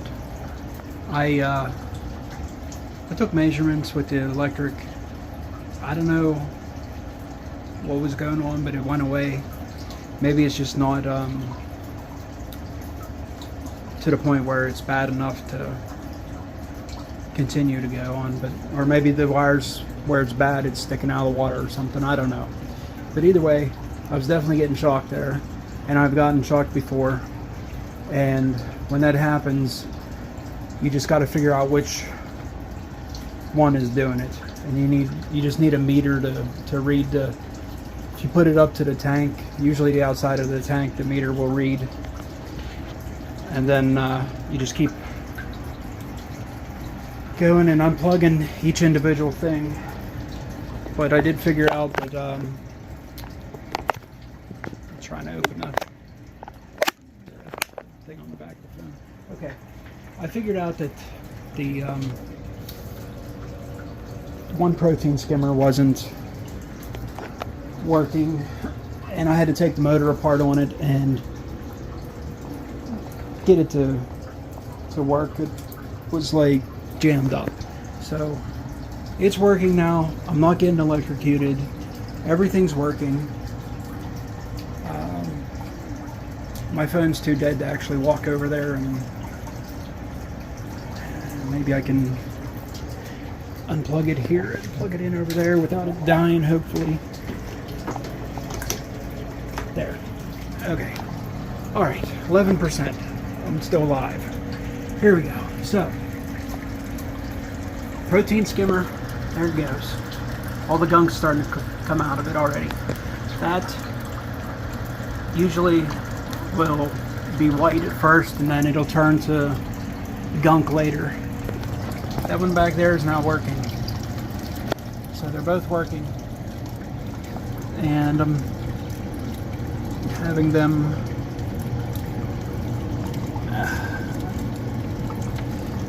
go onto those pads, and that's gonna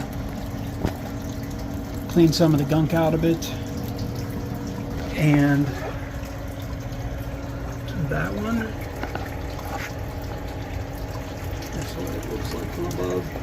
This fan is just blowing up all the crap in there and circulating it. That is the GFO working. I have it on its lowest setting. See, up here there's nothing coming out of the top of it, but down here it's definitely in there bouncing around. And that one back there is flowing. That's the charcoal. So yeah, everything's working good. So I'm just gonna turn on the blue light just to let it set. I'm gonna let it sit, and it's gonna circulate. It's gonna go through here, out and over, into there.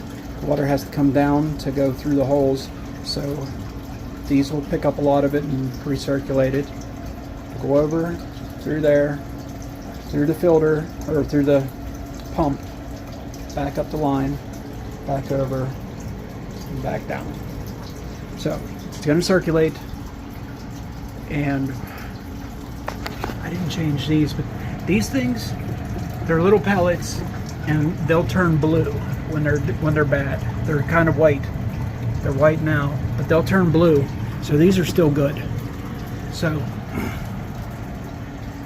everything down here is clean. I have a little bit of salt left. This is starting to refill. It's running RO water. There's the bad RO water coming out the spigot, or the bad line. That's running. I'm gonna just cover this up. I use the lid of this to set all my dirty stuff on, to keep it from leaking all over my washing machine. Just use what you got, I guess. You know what, before I go upstairs, there's one other thing I want to do. I want to check the salinity and see where we're at, because I might have to add a little. Not sure, but we'll see. And it's definitely not shocking me, so whatever that was, it was a momentary thing. Something was acting crazy. But if it goes bad, I'll figure it out and get rid of it and buy a new one. Same as I did the fans upstairs. So, I'm just gonna drip. See that water along this line? I just kind of drip a little bit out until it's at level. And we're at 32. So I just wanted to be a little bit higher, between 33 and 34. So all I'm going to do is add another half a cup, or this is a half a cup.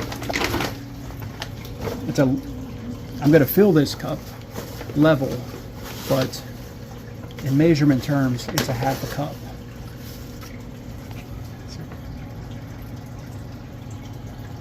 So I'm just going to pour it in here.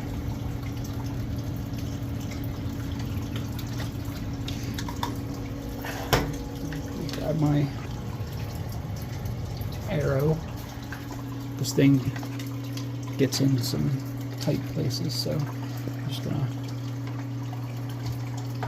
stir it up.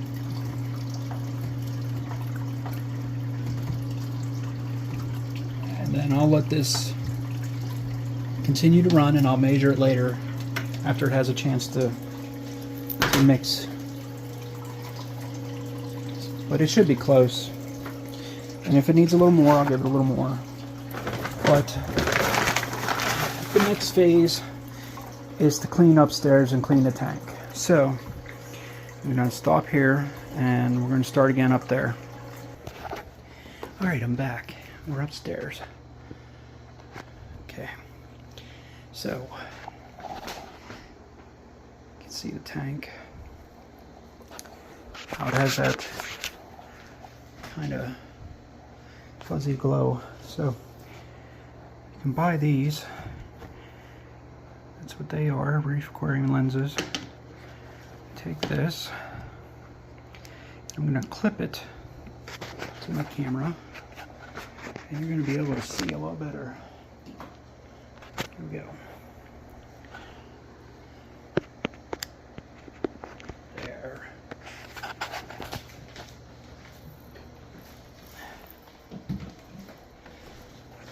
There we go. It's a little better.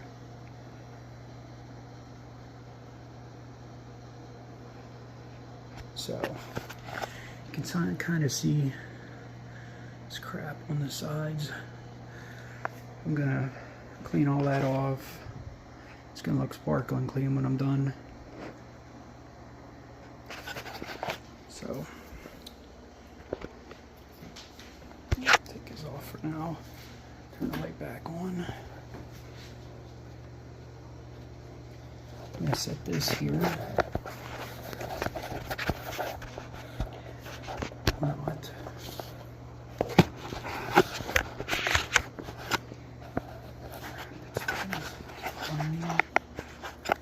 And I really need something to hold this thing.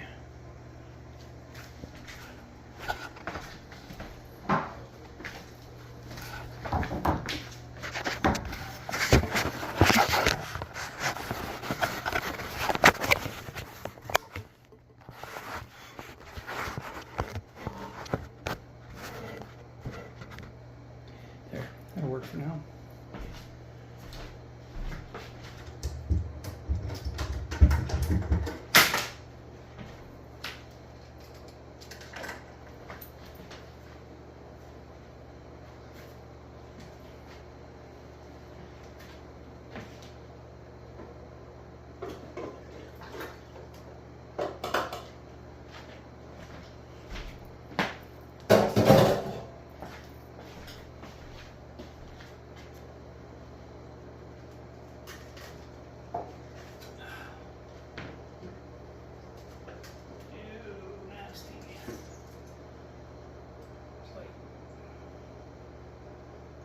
Little critters living in there. Little worms, little critters.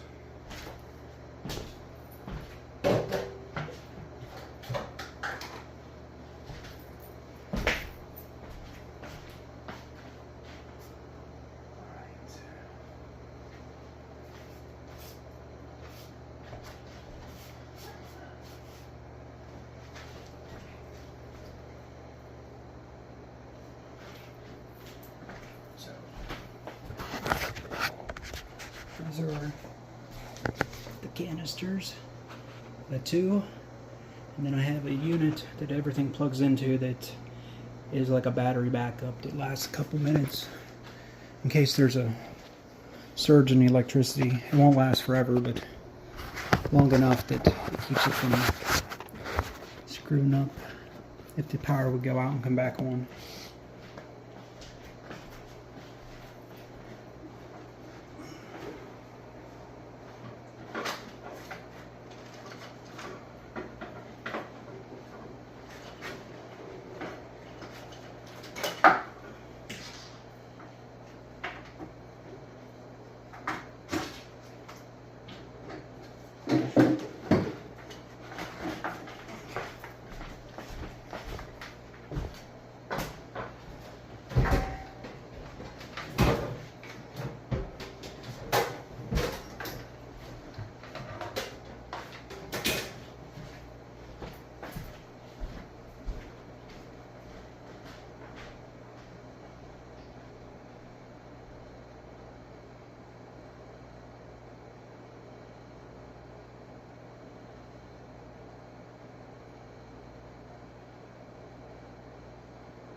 Sorry, I'm not messing here.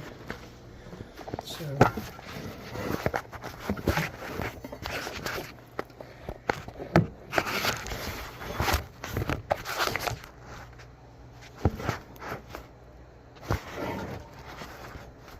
okay, so I'm just going to take this towel, put it over top of this.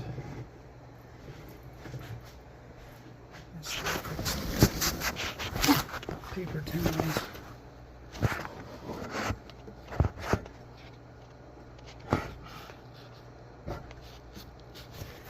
Alright, so put paper towels over this.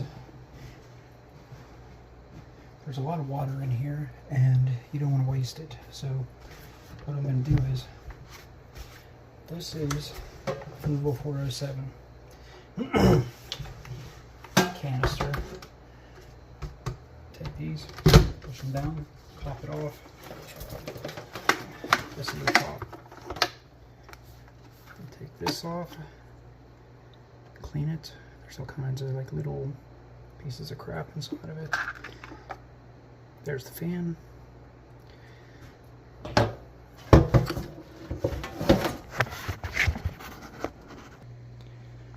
Okay, I'm back. I had to stop for a second. Good enough. Okay, so I was saying, take these out. If they go bad, you can go to a pet store online. You could order these. They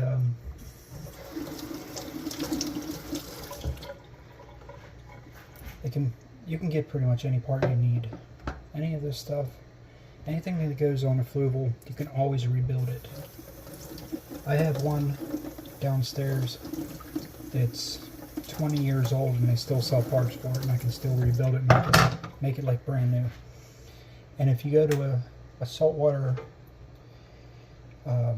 pet store, a lot of times they'll take these even if they're broke and they'll trade them in, and you can go bigger or smaller or newer, and they'll take them because they can always rebuild them and sell them. Yeah, so just going to pull this out. Man, got so many snails. There's snails everywhere. Thousands of them. Just take these, lay them aside. They're just filters. You just pull out. You see the muck. They're a little dirty. All we're doing is just taking this apart. Take it out. These have a little lever. You can pull it out.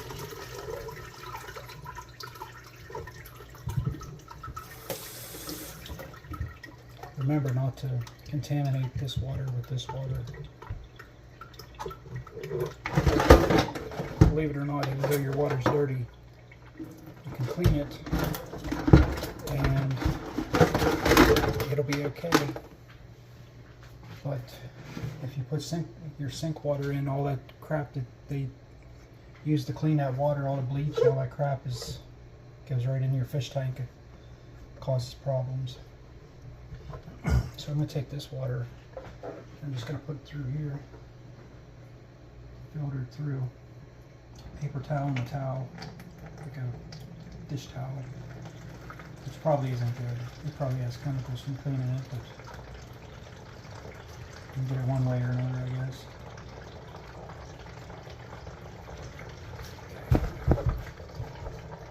It's going to take a minute, so I'm going to pull it. Okay, I'm back.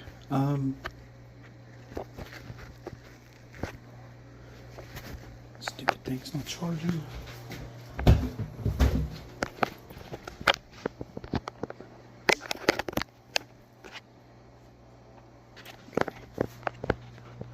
So, this is all the crap. All I do is just ball that up, toss it in the garbage.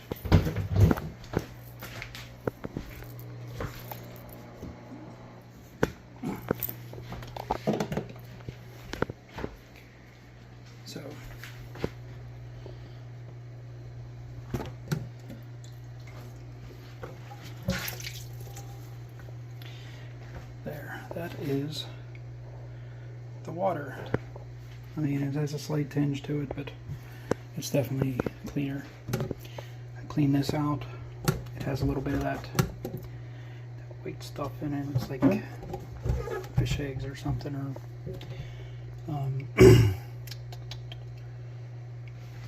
I think they're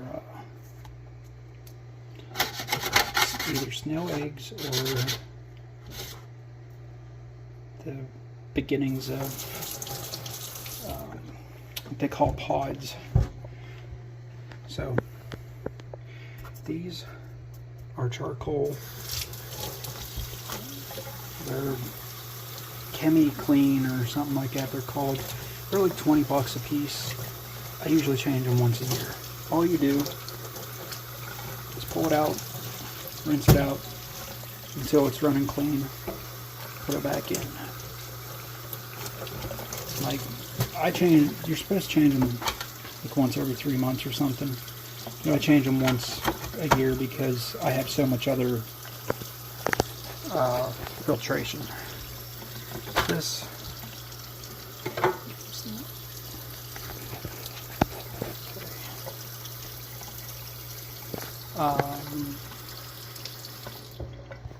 we got more. It's just got some crap build up on it, but that's you're not supposed to rinse this stuff off. It's your media. It's where all the good bacteria is held. I fill up 2 of these.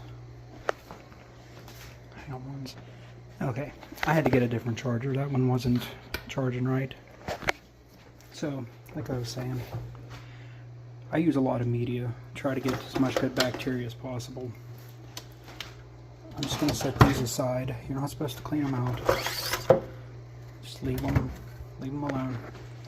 Put this down here. It's another filter. Take it. Where all the very lowest part of your tank is where all the gunk's going to be.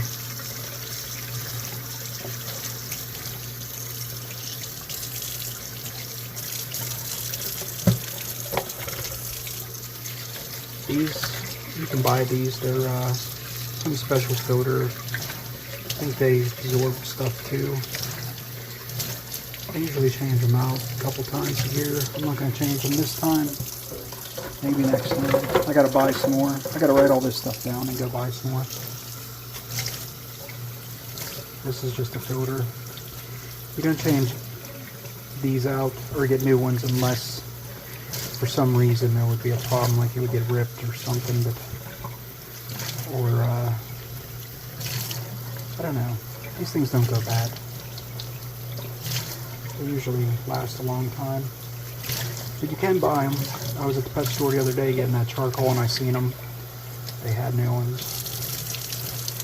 I just clean them out until they run clean.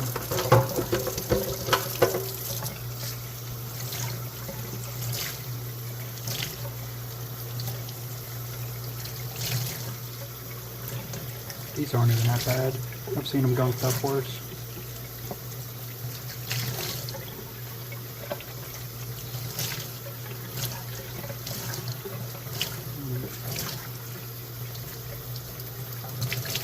Yeah, it's running fairly clear.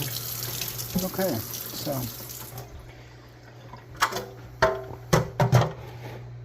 just gonna put that there. That goes in the very bottom.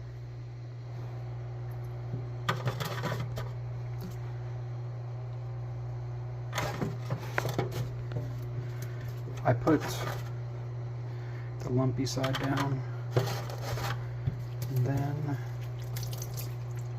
these go on top.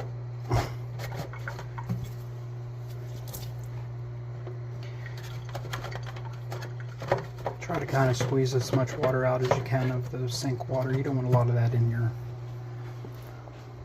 stuff. And then these go top.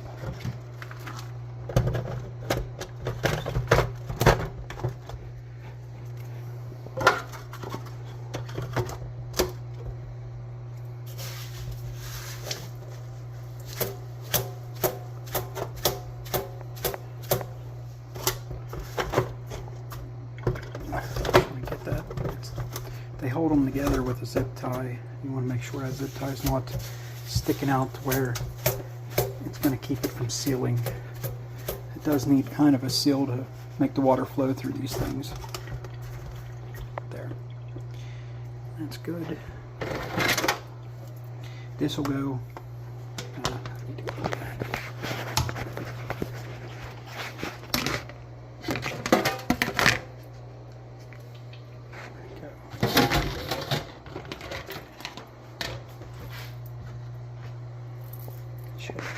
I have a scratchy brush around here somewhere I was using. Oh, it must have fell. Okay.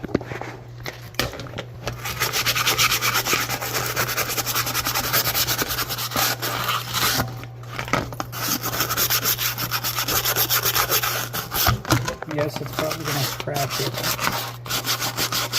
But this stuff is like little rocks on here, and it doesn't want to come off. And this isn't a part of anything where it matters if it's scratched or not, so good enough. Good enough. This will go on here after we get it back in the tank. You've got to use that to lift it. So what I'm going to do is lift it out of the way. Put the tank there. This is made to fit in here that way. It will only fit in one way because of the curve. This goes on top. That's that. So then I have to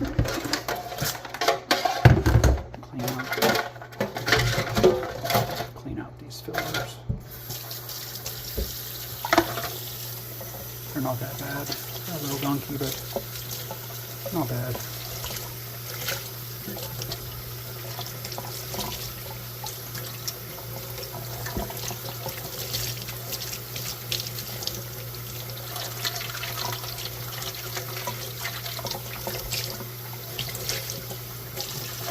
I must have just cleaned this not too long ago.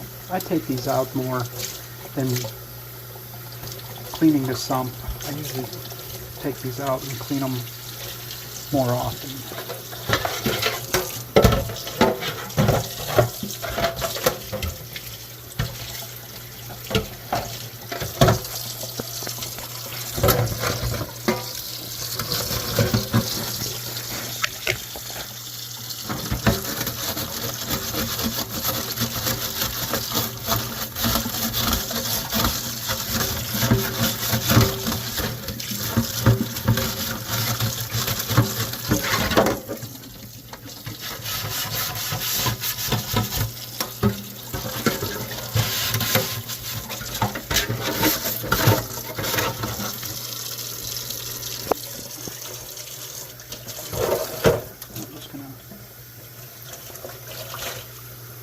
Like nothing even. Nothing even coming out of these.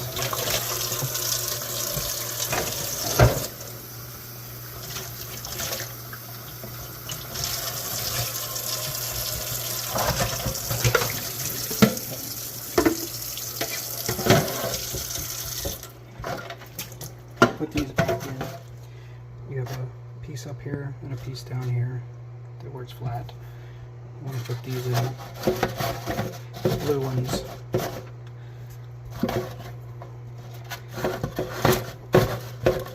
Like that. Put it here. See, this one's open on the tops. So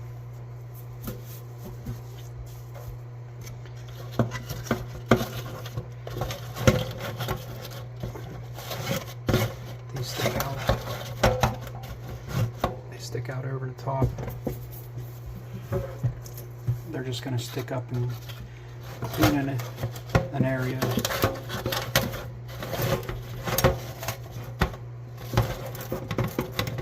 Okay, so side, the other side. It's got a handle on top, it's flat on the bottom. You take it, it's going to fit right in. And then these, just pull them a little bit, just to up so they touch the bottom of this. Okay.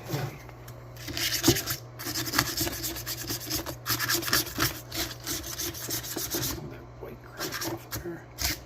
That stuff gets into everything and clogs it up and makes it stop working. I almost think I should just kill off the snails and be done with them. Okay. This little stick. These can break. You can get new ones online or at the pet store. It just goes down in, and there's a hole down in there that the little black suction cup goes in. And you take those. But I didn't like that.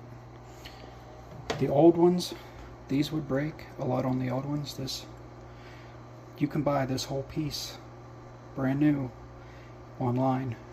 If one of these pieces break, these, the rudders, any of this stuff breaks, you can find it online and replace it, and you don't have to pay the $300 to $500 for a new one of these. Just 20 to 30 bucks for a couple parts. So this one, it just fits in under here, goes like that, and just snaps in. You just want to make sure that your fan is there. It's okay. I just grabbed this out of the sink. It's just a spike there. That's all I'm doing. Just spinning that fan to make sure it's not golded up. Because sometimes when you put that in there, if it's off a little bit, that fan won't move. And then when you put it all back together, that fan will be jammed up, and you got to take it all back apart to get that fan to move. Because you'll put it together and nothing will come out of it. It'll just sit there and hum. So what I'm going to do now is, this is all together. It's all clean.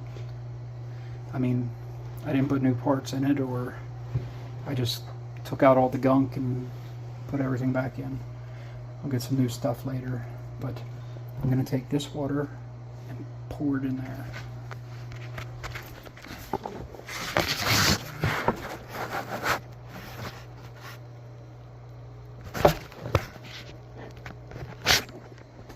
I gotta stop for a second.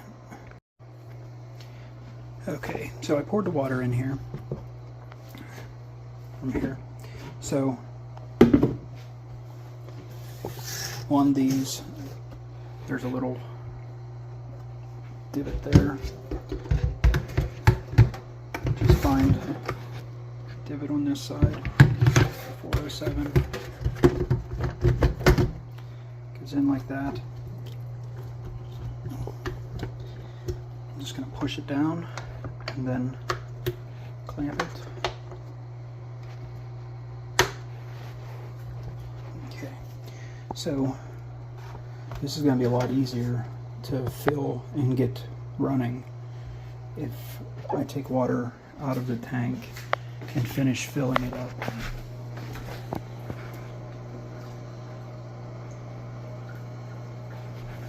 Okay, so you just want to take and top this off.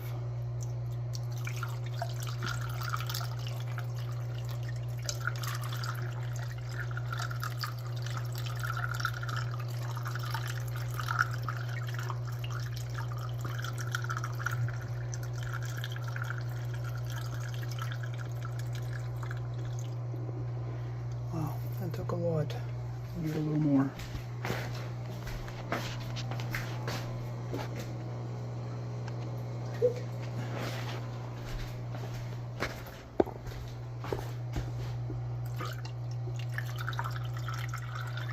There it goes.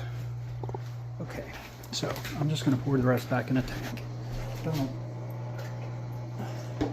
When you put a lot of money into one of these, you don't want to waste anywhere you can save. When you're buying salt and you know you're filtering your water and you're paying for the water, you just want to be careful with whatever you can be. So that's full. Everything in there is good. That's completely done. All I gotta do is put it back underneath the tank and turn it back on. So I'm just gonna pause this a second.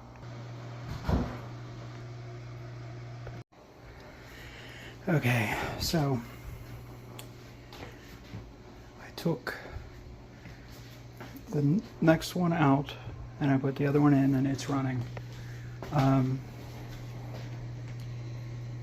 Yeah, so I turned the light on, and you can tell it is green. It has a green tint, but it'll be nice and clean when I'm done with it. I just gotta get this one done. Take it apart the same as the other one. Right.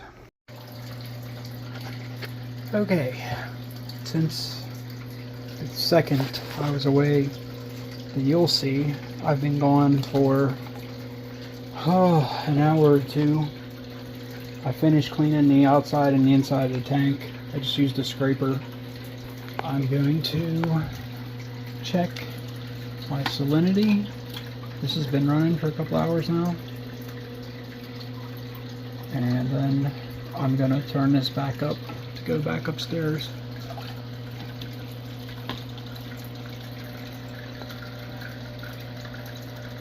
So it's a little low still. I'll try one more time just to make sure.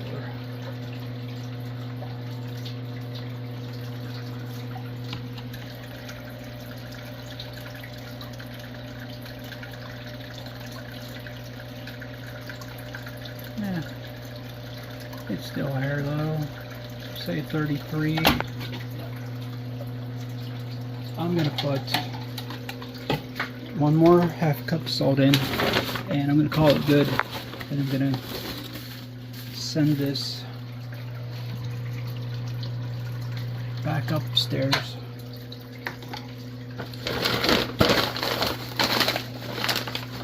This is still running. Crap. It's like half full, so you can tell I've been off of here for a couple hours. Okay.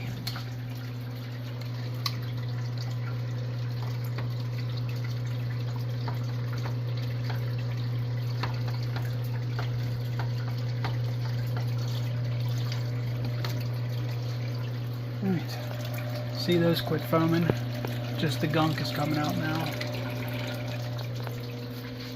Those things work pretty well. You just plug them in, let them go, and you don't got to worry about adjusting them. So I'm gonna put this heater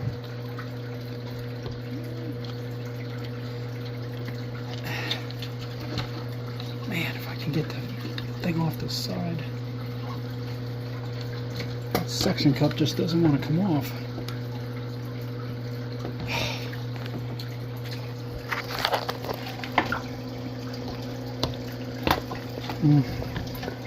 That has to be the most stubborn suction cup I've ever had.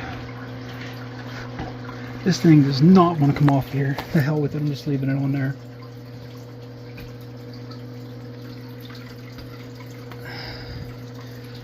Just leave it on there. You just take the heater and throw it in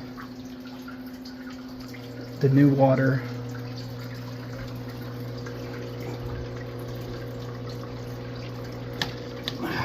Take this fan,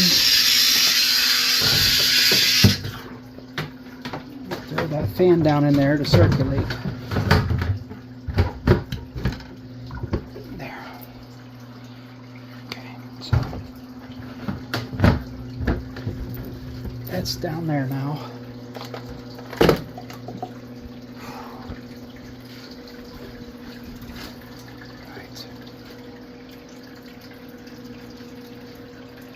Okay, so it's running. Everything seems to be running good. It's nice and clean. That's the GFO.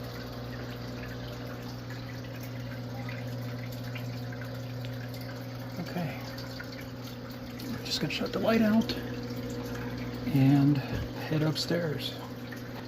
Oh, my bad. I'm gonna turn this. This is gonna put it upstairs, and this is gonna stop circulating through the sump. Okay, all right, bypass off. Okay, here's where I'm at.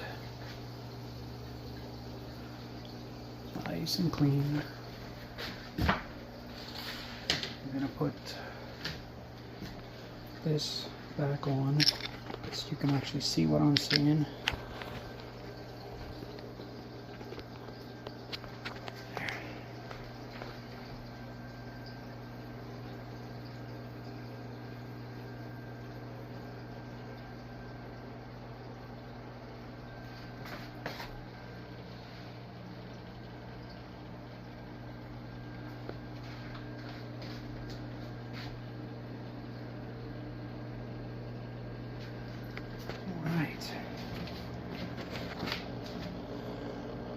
Just waiting on the water to fill up.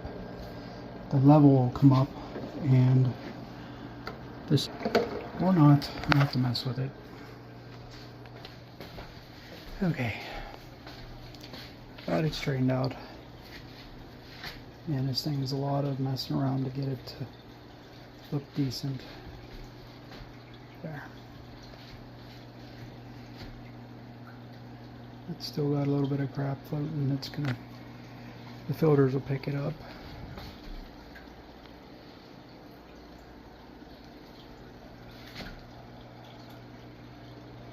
But coral's all coming back out. And got at least this one flowing with no air in it. That one has a little bit. Should be good though. Yeah, I think it took me the better part of 6 hours to do this. It's ridiculous.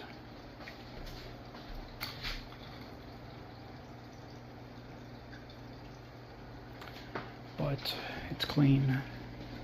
It's got a little while before it'll need it again.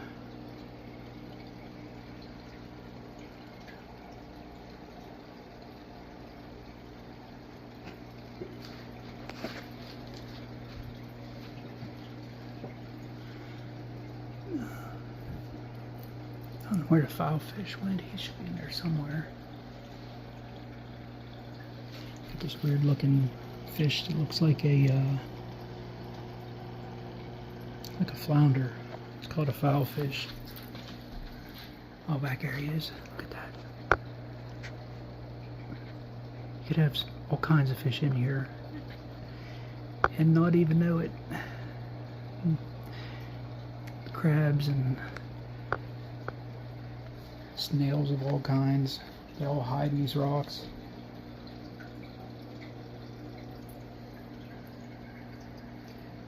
And there's a urchin in there somewhere. I don't know if he's still around or not. We see him poke out now and then, but he hides in there. The black one with the spines everywhere.